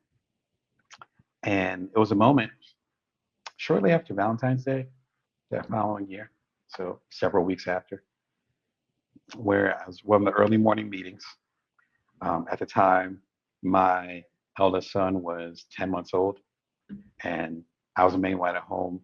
And my partner at the time was actually had a traditional job, so it's just me and him. So I had to wake up super early to go ahead and spend time doing the meetings and so forth. And had the early morning meeting with one of my co-founders, Charlie, and I looked him dead in the eye, and vice versa on Zoom or whatever we're using, probably Skype. It was before Zoom was hidden. And I was like, I think we're done. And he was like, yeah, I think we did what we're supposed to do. The job was done. That's a case of you have to be really careful, because sometimes when we go and do our business statements, where I've spoken at accelerators, I have good friends that run accelerators and or have been in accelerators. So I know how it works. You have the startup weekends and all that stuff, particularly now they're so popular. Shout out to all y'all. I won't even start to name y'all because I don't want to miss anybody. But y'all in the Carolinas, y'all down in Atlanta, you know who you are. I love y'all. When we're mentored, or in my case, I've been a mentor, mentoring or coaching someone, we're like, well, what's your mission statement? What's your why? And it usually ends up being really freaking big. I want to make sure that every single kid in the world is literate. That's an amazing statement. Again, I got 2 degrees in journalism. I would back that, maybe financially, but I would certainly support it. Fantastic. So then what happens when every single child in the world, as far as you know, within your scope, can actually read? One of two things happens. Either you pivot to a bigger cost, or it's time to wrap it up. Mission accomplished. I really recently saw the one of the founders, if not the founder of Girls Who Code.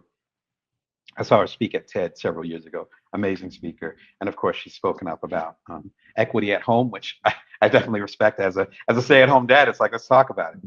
As far as valuing the emotional labor that goes into people who are launching businesses like myself and doing all these things, and also taking care of the home front. Anyway, she was quoted recently as saying, "Yes, I launch Girls Who Code, but I realized that boys need to code too. They're kind of lost in the sauce, as they say." That's a perfect example. I know a lot of women who code, and even some girls who code. Shout out to y'all. But boys who code, when I was growing up, see the gray hair, I'm middle aged. There was a lot of boys that coded, and some girls, but mostly boys. Now we're kind of dealing with the opposite thing. So even in her scope, and I think she's moved on. She might have sold it, but I know there's another woman at the helm who's killing it, who's doing great. But even she, as a former founder, is like having that perspective. So number one, the job could be completed. Number two, you could be done. You could be done. You're like, all right, I'm tired of doing this. Now we talk about in recent years, like quiet quitting and I'll move on to this and that, and then fine. If it's on a personal level and you're within a job environment, okay. Then I've done other shows about that. It's Bring Your Worth TV. You can do a search on that. Bring Your Worth TV. There's plenty of episodes about how to leave your job and when to quit. But sometimes you're done, and it's actually your baby. You're the you're the masthead, not figurehead, but you're the masthead. You are representing that. If I decide to stop doing Bring Your Worth TV, and I'm the only one that appears on Bring Your Worth TV, there's some tough decisions to make. Maybe not so tough, but definitely a decision to make. So it's not a matter of your heart being in it every single day, but do you feel like that you personally either accomplish what you meant to accomplish, or you personally aren't invested anymore? Like the proverbial, and I talked about this earlier in the episode, like the proverbial restaurant where a local's like, "Oh yeah, that place used to be amazing, but then something happened a few years ago, and it's not hitting like it used to. I wouldn't go over there." So if your heart's not in it, or you don't want to do it anymore, as customers, as community, we're going to figure it out. And that finally leads to number three. The community is done. They don't need it anymore. If your main objective or whatever you're creating doesn't fulfill a need in the community anymore, maybe because you were so successful, so be it.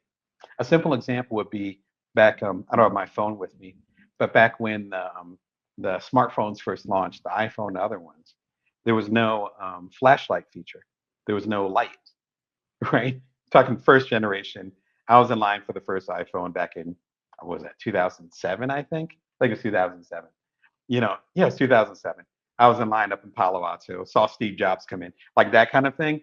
I remember having that brick of a phone that cost umpteen dollars. I think it was $500.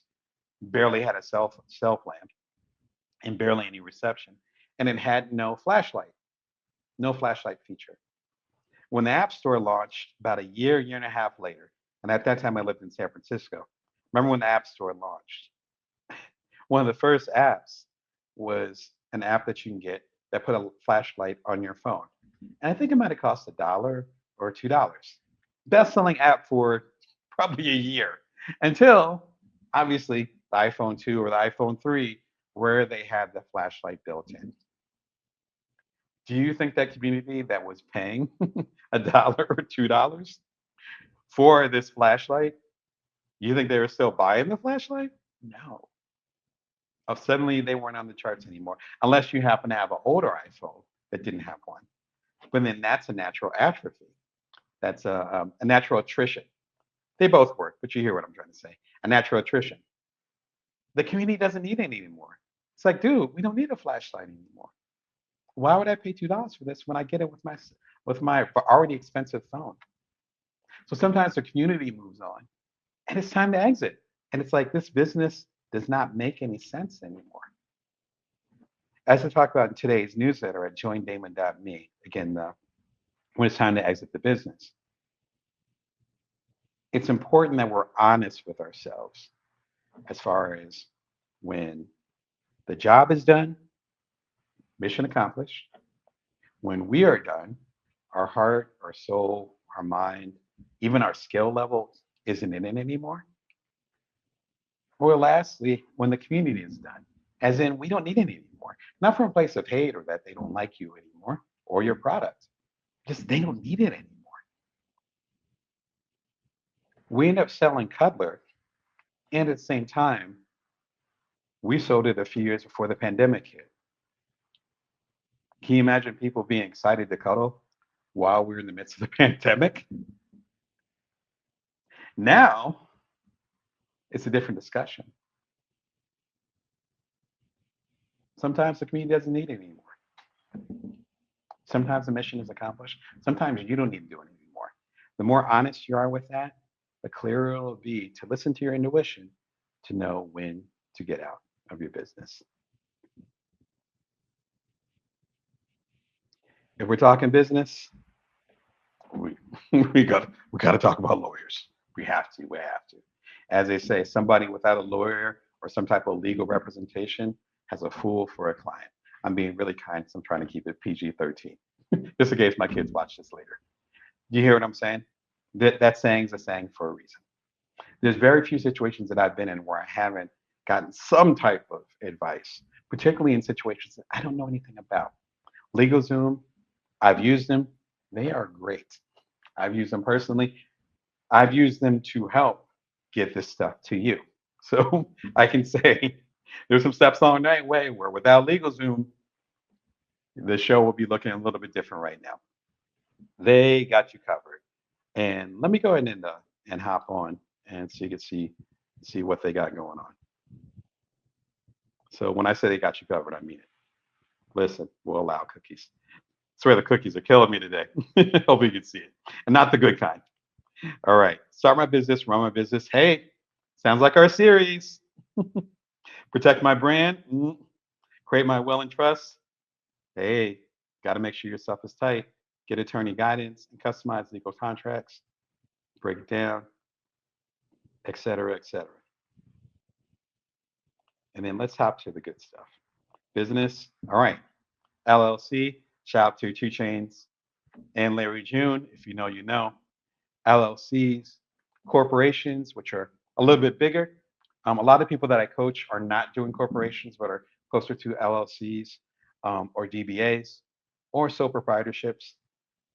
DBAs and sole proprietorships are closer to you're doing an independent hustle and you make sure that you have some type of structure in place so that you can do a better time with your taxes maybe and things of that nature. That's one. The LLC is like a step above that where you're able to have a little bit more distance.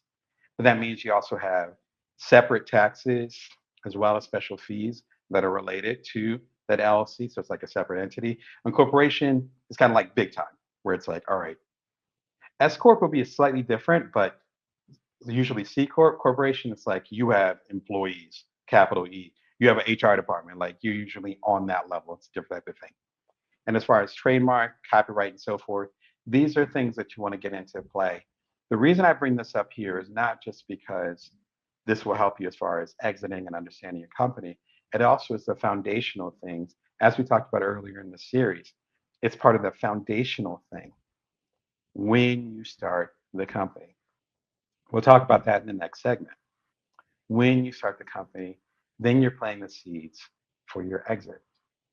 Doesn't matter if you're going to sell or not, but you're planting the seeds for that exit. The more you set up that foundation, the easier you can handle any transition that comes through. Special deal with LegalZoom, so you guys will get a discount if you end up getting it through me. Check them out. I think they have their own recent coupons too that have been spectacular. I'm a coupon guy, so use the coupons. Do your thing. It's a beautiful thing. Okay. LegalZoom is a great place to start, particularly if you don't have your own lawyer. I have a couple lawyers that I work with. One in particular, you know who you are. I appreciate you. Um, but if you're not in that position, that's cool too.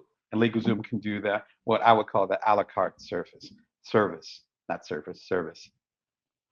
My favorite episode that I've been highlighting throughout this particular series is get better contracts and protect your intellectual property rights. Such a key part of it to understand your contracts as well as understand what intellectual property is. We highlighted this. I never know the past tense of this. We highlighted it. Oh, we'll do that. We highlighted it in recent episodes. This takes that episode as well as other episodes. Be sure and check it out. It's a nice comprehensive guide, and hopefully it'll get you to where you need to be. If you can probably tell, I am not a lawyer, but I work with contracts a lot, and I know how to CUIA. Hopefully in a way that is that is helpful to y'all, and hopefully in the long term will be helpful to my business. So what about y'all? Are you working with a business now that you feel like it's time to wrap it up? Are you confused? Are you not sure if it's you that are done, if it's the business that's done, or if it's the community that doesn't want anymore? Jump in the comments. Let me know. I'm curious about that. Again, I've been in your situation. If not in your exact situation, some similar stuff. And there's no clear cut answer to that. My biggest concern is to make sure that your timing is right, because your timing as far as when you exit could be the difference between getting a little bit of money for your company or getting a lot of money for your company. Again, with Cutler, if we had went ahead and kept doing the business, once the pandemic hit, which was only a few years after we were at our peak, if the pandemic hit, Cutler would have a very different story before it was acquired from another company. So something to think about for sure. I'm entrepreneurial coach Damon Brown, here to help you as a side hustler, solopreneur, otherwise a non-traditional entrepreneur. You're watching Bring Your Worth TV Wednesdays, 1:11 p.m. Pacific Standard Time, Vegas time. You can subscribe for free.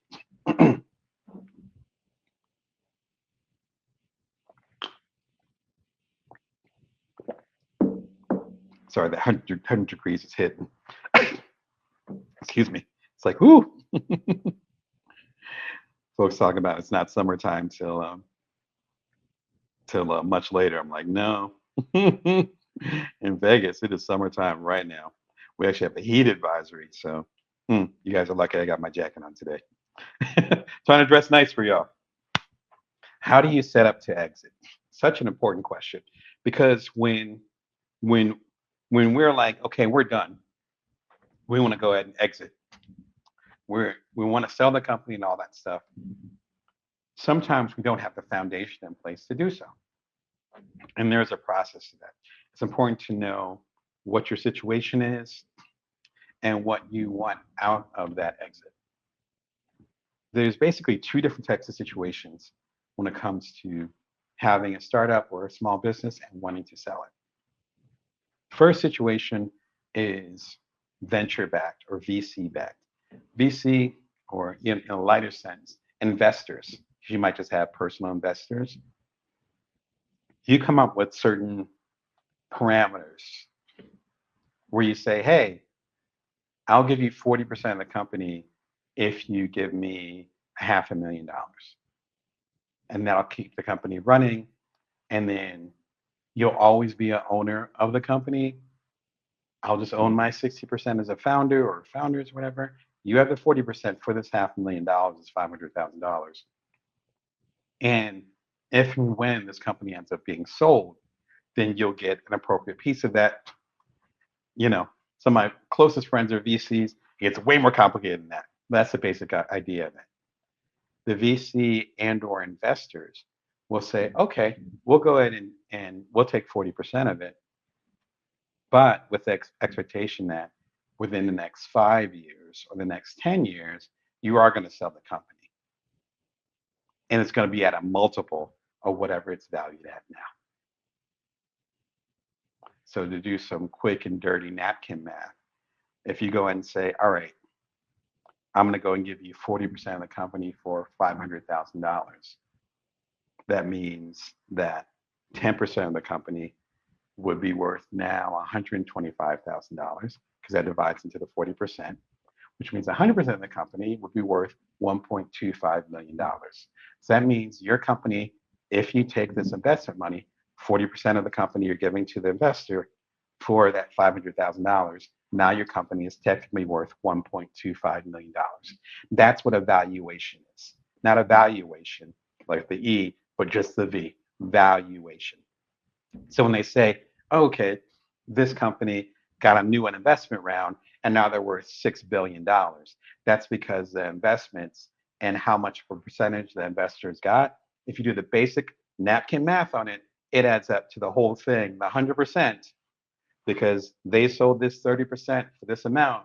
That must mean basic math, this 100% must equal $6 billion. The same thing happens to your company. So that's one situation where it's VC funded. So your opportunity to exit may not be up to you. And in fact, you might have the pressure to exit because essentially when they're giving you this proverbial $500,000, they're basically saying, bet, here's $500,000. The Silicon Valley standard, back when I lived in Silicon Valley, the standard was a 10x. That's why you hear about 10x all the time. 10 with an X, 10 times, right? Just like basic algebra. They're basically saying, we're going to go and give you this $500,000 for 40% of your company. Within 5 years, we expect you to turn our $500,000 investment times 10, 10x, into $5 million. That's why you see the pressure to growth. That's why you have questions as far as we got this money. How can we stretch as much as possible? How can we rocket ship this so it can grow as much as possible? That's why you see this. That's where the energy comes from. So if you're in a VC-backed situation, that means that you probably have board members and or an entire board. There's a lot going on where there's other people that you're going to have to, frankly, answer to. And if it's a certain situation where you're a VC or investment backed and the language is in a certain way, they can technically fire you as a founder and install another founder / CEO. You can just do a quick Google search. Happens all the time. Remember, Steve Jobs got fired from Apple. Keep that in mind. If you didn't know that, now you know. I was a kid at the time. You might have been a kid, or maybe even not born at the time, but in the early to mid 80s, Steve Jobs got fired from Apple, even though it was him and Steve Wozniak at the time who were the two founders. They were investor backed and they had a board. So he wanted the company to go in a certain direction. They're like, no, I don't think so. Now, of course, they hired him back. But a lot of fairy tales, as I'm saying, like a lot of stories don't turn out as fairy tales like that. So if you're VC funded or VC backed, then setting up for an exit might not be your blueprint. It might actually be the blueprint or a collaborative, at minimum, blueprint with the people that have invested in you. So that's one situation. The second situation is to be self-funded, or an old school way to say it, bootstrap. That's the case of what we did with Cuddler. I've done 2 startups. One was So Quotable, which was super small, but it got me onto the TED stage, second stage the first time. And then the year after that, I joined Charlie and Jeff, as I mentioned in the previous segments, for our app Cuddler. And then we ended up getting acquired. We ended up exiting. And both of those were bootstrapped. Bootstrapped means that aside from what they would call like a friend and family round, or maybe some personal loans, personal as in maybe a credit card or two, that kind of thing, that's not uncommon, would not recommend. This was a Yelp review, not recommend, but it does happen. All that is from personal investment. There is no firm up in Silicon Valley or no outside investors who are like, oh yeah, I want a piece of the company. None of that is happening. So it was a matter of me and at the time the most active co-founder, Charlie, looking each other in the eye and being like, yeah, I think we're done with this. And then Jeff was cool with that because he was already like, yeah, that's fine. I think it's time to wrap it up. And then for the process that we went through from when we started to get open as far as us winding things down to the offers to purchase us to when we finalized the deal. I think that was in July. So it's probably a 3 or 4 month period. With that period of time, we didn't have to check in with anybody. Like me looking at him and us saying the exact same thing. That was the check in because we are just investing our own money and our own time, our own resources. So then when we realized that the culture was going in a different direction, I'm a culture guy, so I was definitely vocal about that. And then realized that we had accomplished our mission. Again, if you go to the previous segment, we're talking about what are the reasons why you would exit. You're done, the job is done, or the community is done. The community was great. And we could have kept going. I was about to have my second kid, so I was pretty stretched out. I think Charlie was going to have his first shortly after that. So we both had other stuff going on. But that middle one, the job was done. It's like, all right. As I mentioned in again today's newsletter, I joined Damon.me about when to exit the business. We were in the cover of the Wall Street Journal, and we had 250,000 users. It's like, all right, we already changed the culture, and I talk about this extensively in the complete Bring Your Worth collection and in the books throughout that series. But the basic idea is that we wanted to impact the culture in a certain way. On the markers and metrics that we already did that. So it's like, okay, now what? Like, okay, it sounds like a good time to wrap it up. And so having that level of honesty, I think was really important. But that was also the positive about bootstrapping, is that when it was time to go, we just looked at each other and were like, well, it's time for us to go.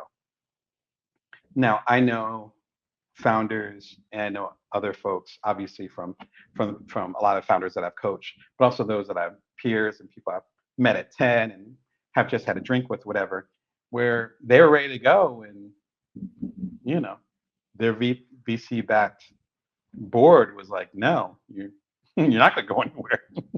You better figure it out. We'll get you a therapist, but work it out. Get you a therapist, as my favorite shirt says. But they're like, you better figure it out. But this company's not going anywhere. Now, if you want to go, then maybe we can make some decisions, but we're not going to shut down the company because that choice isn't always up to you when you have the backing. So yes, it was really tough for us to make $1.15 and doing the all-nighters and all those other things in regards to that. But the challenge about that is that we had an opportunity to actually do things in ways that made sense. And we could do it on our own journey, which hits different. And that feels differently than having some other people dictate.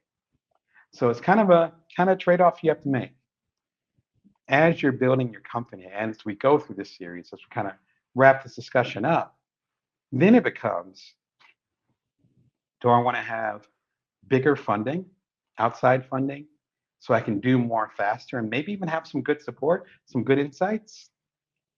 Or do I want to do it on my own and then be able to have the level of independence so that when I feel like it's done or when my team feels like it's done, we can pivot and be agile, as they say, whenever we want to be? That's a choice. And that's something that we have to figure out as individuals and if that makes sense. There's no clear cut answer. Both of my startups, including the one that was acquired, were bootstrapped. That fit my personality at the time. There might be startups in the future. I would not be shocked. I'm older, but I'm not that much older. So I can still see that happening.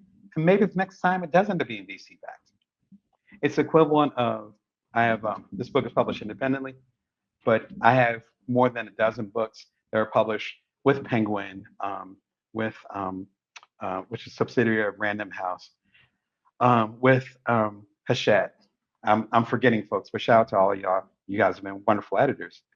So I know what it's like to be backed in that way and to do it independently. They're two different animals. So it depends on your personality and what your intention is. That's going to affect when you can exit the business. So you're not going to be, even if you do it independently, you're not going to be the Lone Ranger. You have to factor in all these different parts. But if you get the VC backing or get the investors, it's a whole different level.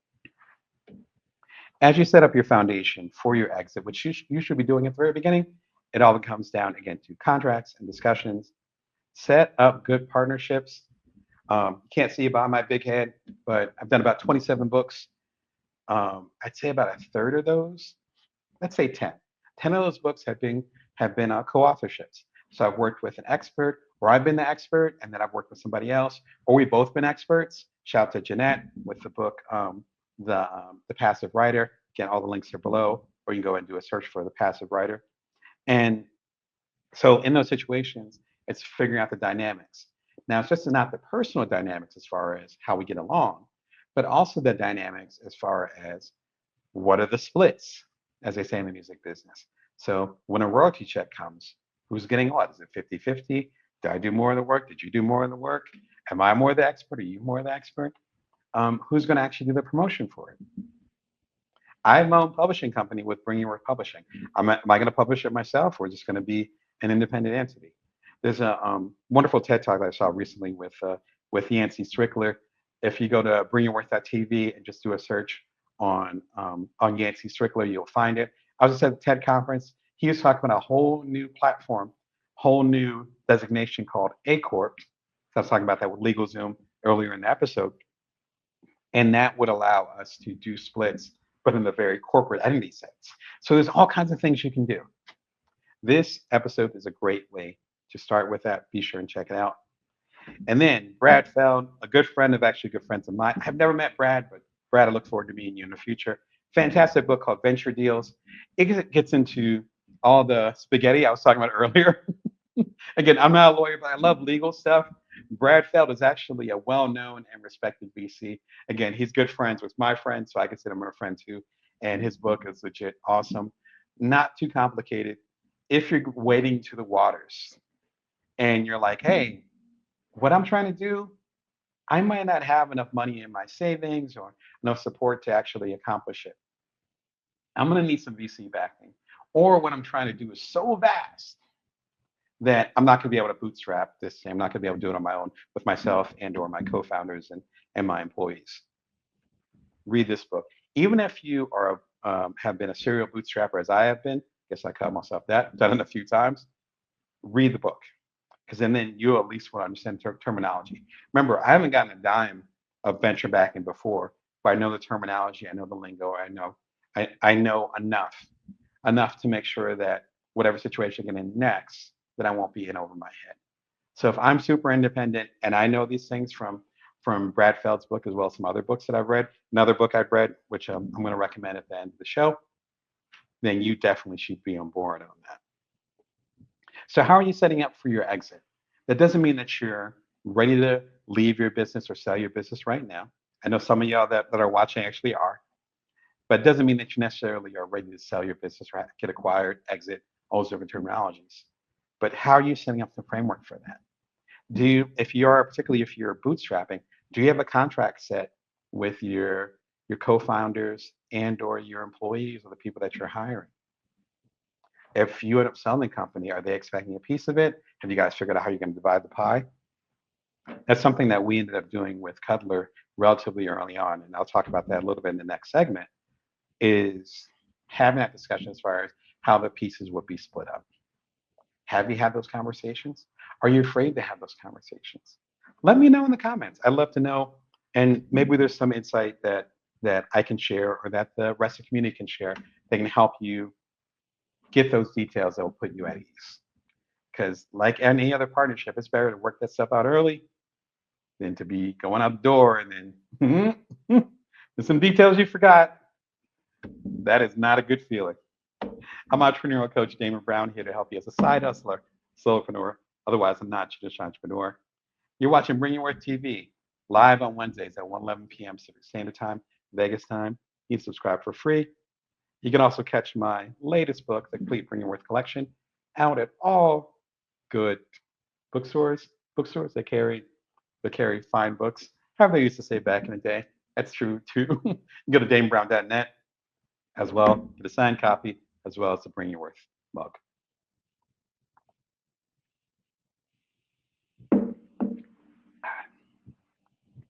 Forgive my water drinking, but man, like I said, it's about 100 degrees here in Vegas. Lucky you don't see any sweat yet, but I'm sure you'll see some by the end of the show. How do you sell your company? The nitty gritty. You're like, yes, I went ahead and I know it's time to leave because the job is done, mission accomplished, the community is done, they don't want it anymore, or I'm done, it's time to go. You're like, yep, it's time to wrap it up.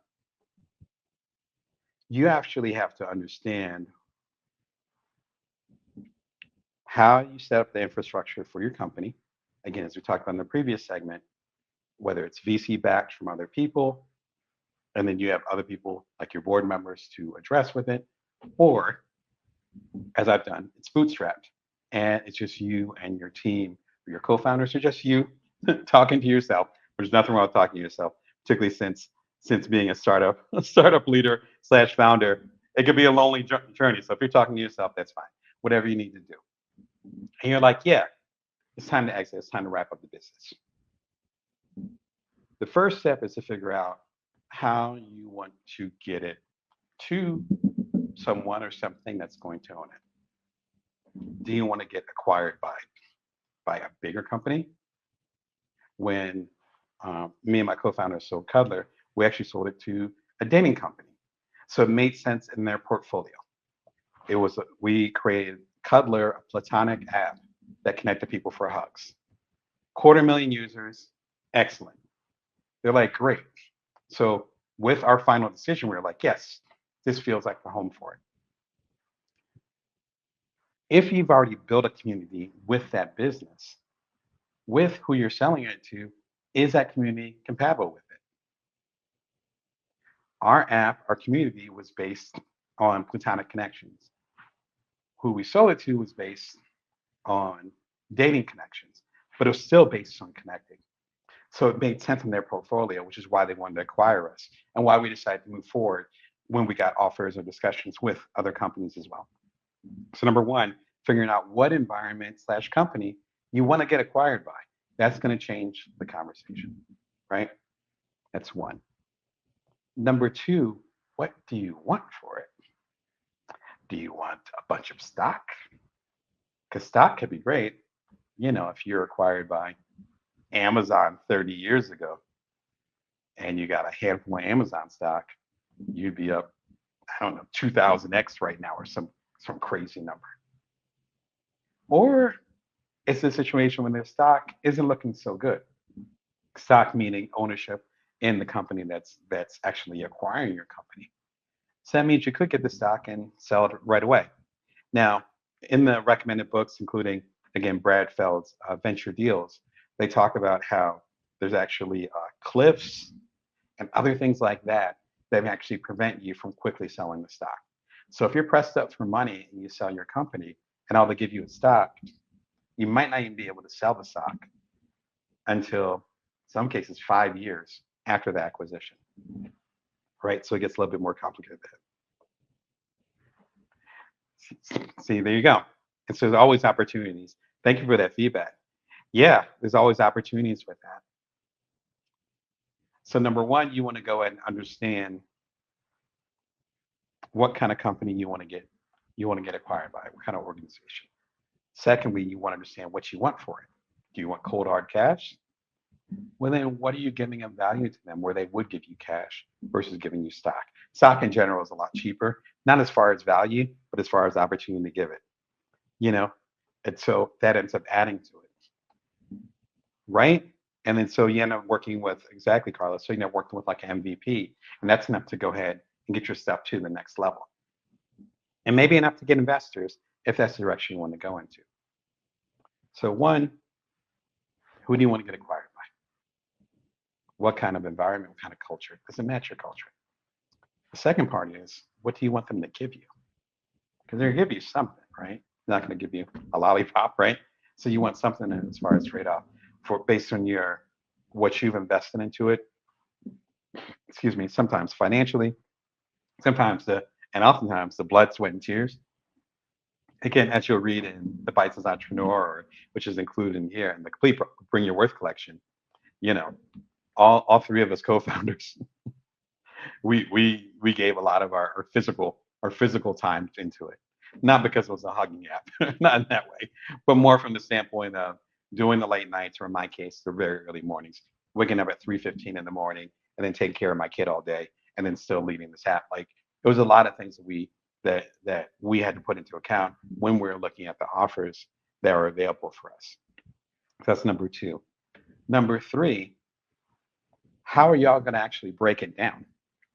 When we had a conversation with, as co-founders, particularly with Charlie and I, as co-founders, and we hit 100,000 downloads slash users and 10,000 completed cuddles within the first week. And I think that happened around my birthday. So my birthday is in late September. So it was around my birthday that happened. And then I think by Halloween, I was like, all right, we got to have this conversation. And I talked to a couple friends, you know who you are. I was like, hey, I think I need to have this conversation. They're like, yeah, you're right. And I was like, this stuff's about to blow up. Let's figure out percentages just to be on the safe side. Not saying we're going to sell the business. Remember, this is October. We didn't sell the business until nearly a year later.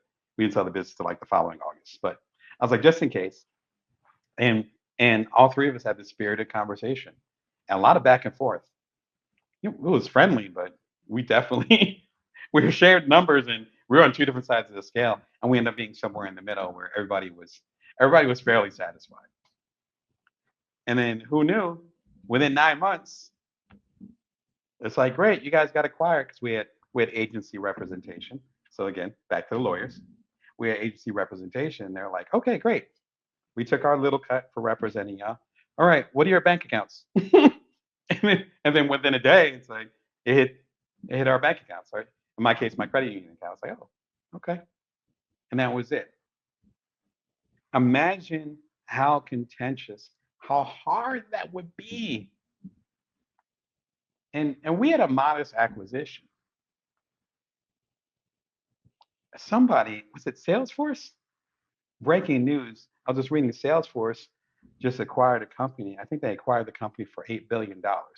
I just saw the headline. I was, just going through my news today. $8 billion. 8 billion. Okay, I'm gonna be this honest. We didn't get 8 billion for Qatar. I can share that much.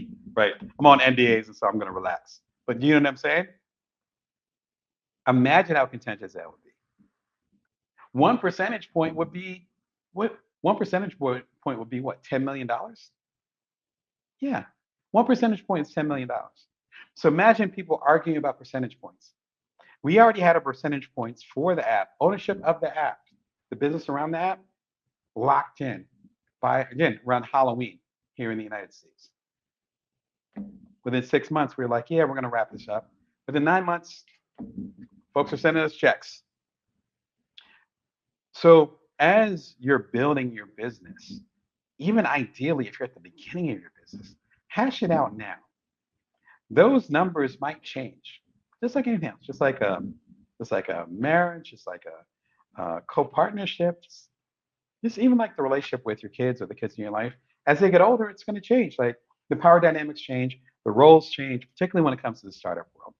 There's things I was doing in the second half of our time leading Cuddler that I was not doing in our first half of leading Cuddler, and we only led it for about a year before we sold it.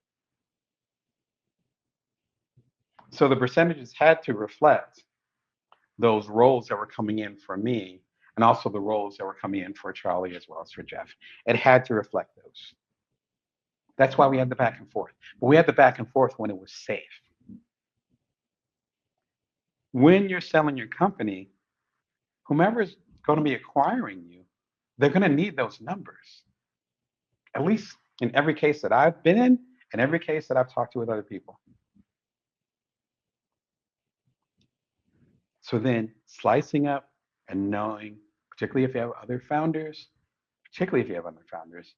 as well as if you have employees or people that work with you, and you sell your company, let's say for $1 million, you better get it straight with them as far as if they're getting a piece of it, if we're going to give them a bonus. And that leads to the very last big idea. The very last big idea. You have to know what's expected of you after you sell your company. You have to know what's expected of you by the acquiring organization after you sell your company. When Instagram was sold 10 years ago, I forget the founders' names, but I can see their faces. They became VPs at Facebook, now known as Meta, but they became VPs at Facebook for X number of years. That was expected of them. And what was it, 2 billion, 3 billion? If you're in the comments, let me know if you happen to remember. But it's for a bit, let's say 2 billion, for $2 billion. It wasn't like one guy's name was, I believe, Mike. So it's like Mike, I think it might have been Mike and Eric. It's like, all right, Mike, all right, Eric, here's your $1 billion. Here you go. All right, thank you. Mark Zuckerberg's giving him a handshake. It's like, all right, take care. Thank you for the product. No, they were expected to continue with that transition of Instagram becoming eventually part of Facebook, usually up to 5 years. Again, we talked about that with the book Venture Deals by Brad Feld. Again, an excellent resource, as well as other people that I've talked to personally, again, friends of mine that are VCs. If it's of a big stature, you're going to be expected to be part of that transition. So, as we talked about earlier in the episode, if you're actually done with doing this work, and you're like, I'm going to go and get my check, and I'm going to go and chill out in the Caribbean island somewhere. Or in my case, I'll be going retired somewhere in New Orleans. Shout out to my NOLA folks. No, no, you're not. The bigger the acquisition, the more you're expected to be involved in the transition of that. There's employees, there's technology. If it's a software such as Cutler, there's going to be an expectation of helping them through that. We had a little bit of that, but not that much. So then, is that how you want to wrap things up? There's nothing wrong with that, but it might not be as cut and dry as you think. So understand what you want from the people that are going to acquire you. Understand what they're going to give you. Like, what are they thinking? How is that pie divided out? Figure that out now before it gets messy. And they might expect you to go ahead and continue on as part of their company, as part of the acquisition, particularly if it's a large acquisition. Understand that before you start shopping it around. It's a really important part of the process. I can talk about it all day. Now I'm starting to sweat. You guys got me all excited here. This is my favorite subjects because I was lucky enough to have my company acquired, and I've been surrounded by people that have been on both sides of the table, as they say. They've acquired companies or VCs or what have you, and have been people that have gotten their companies acquired at scales much larger than mine. Hearing all these stories, I want to share them with you so that when you're in a situation where you have your Cuddler, you have your Instagram, that you're not going in there blind. Because, hopefully you have somebody on the inside. Hope I can be some of that for you. A cool platform that I heard about recently is called Flippa. That's how you pronounce it. It's not my Jersey accent, I promise. Flippa allows you to sell things, including your businesses. Yes, you have the basic stuff as far as like selling, what do you call it? Web domains. Domains, I don't know what domains are. Web domains. Fantastic. I've sold a web domain before, but it was before Flippa was invented. I don't think they were around. Talking about years ago. We did a transaction. It was cool, but it's like, how do you trust people with that? Luckily, I got my money and they got the platform that they wanted, etc. So then you could sell your YouTube channel, bringingworth.tv. Not interested in selling, but opportunity is there.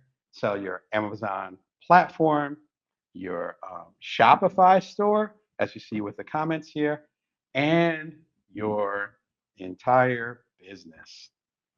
You get a free valuation. Back to the valuation. If you're watching an earlier episode, you know what I'm talking about. Get Brad Feld's book. And then there's brokers and people that will organize and help you sell what you're trying to do. So if you're in that position where you're like, hey, damn, I'm ready to get out now. It's my own business.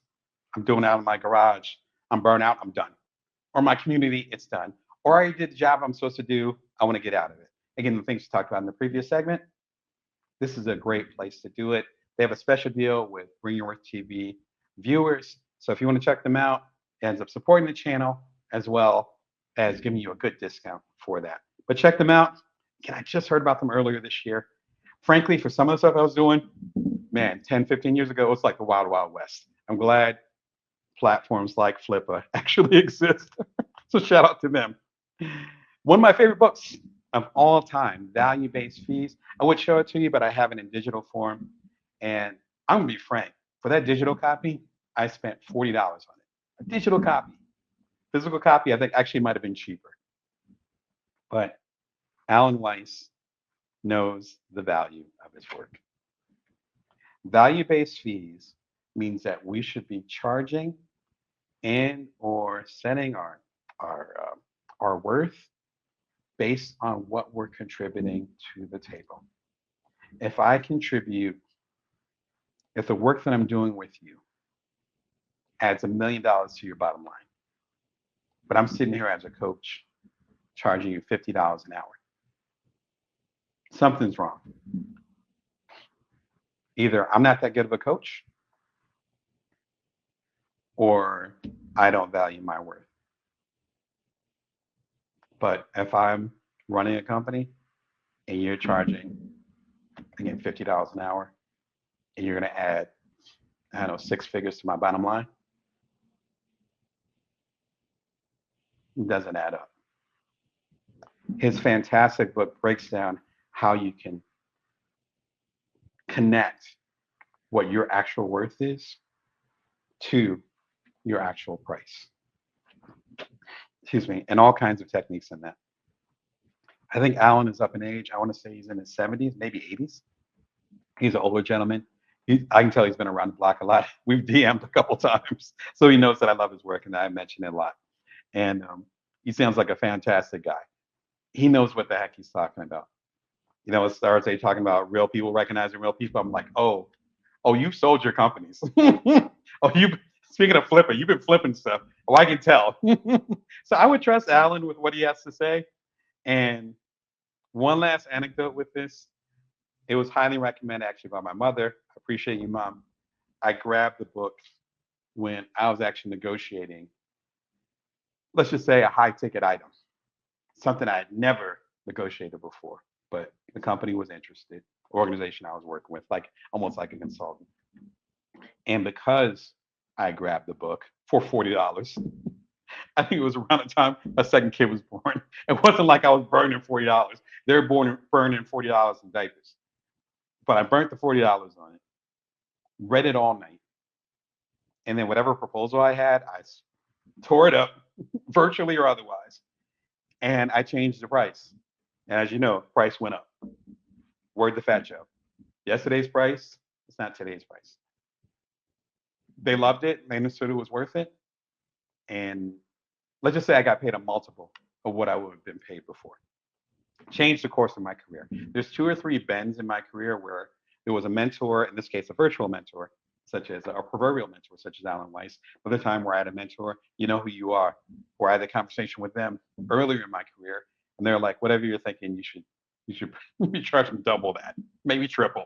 And I was like, are you serious? They're like, yeah. And I did that. They're like, oh yeah, this sounds perfectly fair. I was like, oh my God, I don't understand my words. The reason why I recommend this book so much, you're like, Damon, it sounds like it's for freelancers. It's for da-da-da. You might be not understanding. The reason I recommend this is that everything is a negotiation. Everything. So I don't care if it's Microsoft or a small company or a private equity firm, which are getting a lot bigger and more prevalent nowadays as far as acquiring things. I don't care who it is. If you don't understand what your worth is, then they're not going to understand what their worth is. If they don't have the best intentions and or they're trying to get a good deal, then they'll be excited that you don't know what your worth is. Because then they'll be able to go and take whatever they want and give you pennies. I'm not recommending being paranoid about it. And the companies that I've worked with, for the most part, have had good intentions. My point is that if you don't understand your worth, then nobody else will. That's what this is talking about. Again, this show is Bring Your Worth. So that's why I always mention Alan's book. Shout out to Alan. Love you. Hope you're doing fantastic and are in good health. And of course, the complete Bring Your Worth collection. This has my journey with Cuddler, with starting the books, with being on a couple of the TED stages, all the journeys in here. Be sure and check it out. And of course, if you want to listen to the audio of it for free at bringingworth.tv, I have all the links below. What about y'all? Where are you as far as getting ready to sell your company? If you're getting ready to sell your company today, what kind of culture would you sell it to? What would you want for it? You don't have to give numbers, but would a bunch of stock be okay? Would it be, oh, hey, I just want to retire, or I just want to get my money back from what I put into it? Or are you looking like this being an exit event, as you say in Silicon Valley, whereas in this is life changing, and then your grandchildren are going to be fine? What are you expecting from the work that you're doing right now? I'm really curious about that. I love the work that I'm doing, so I have pieces that I think might make sense as far as acquisitions, but as far as the energy of it, I love hanging out with y'all. So yeah, but as I get older and as I think about things, it's important to have this conversation. This has been a fantastic series hanging out with y'all.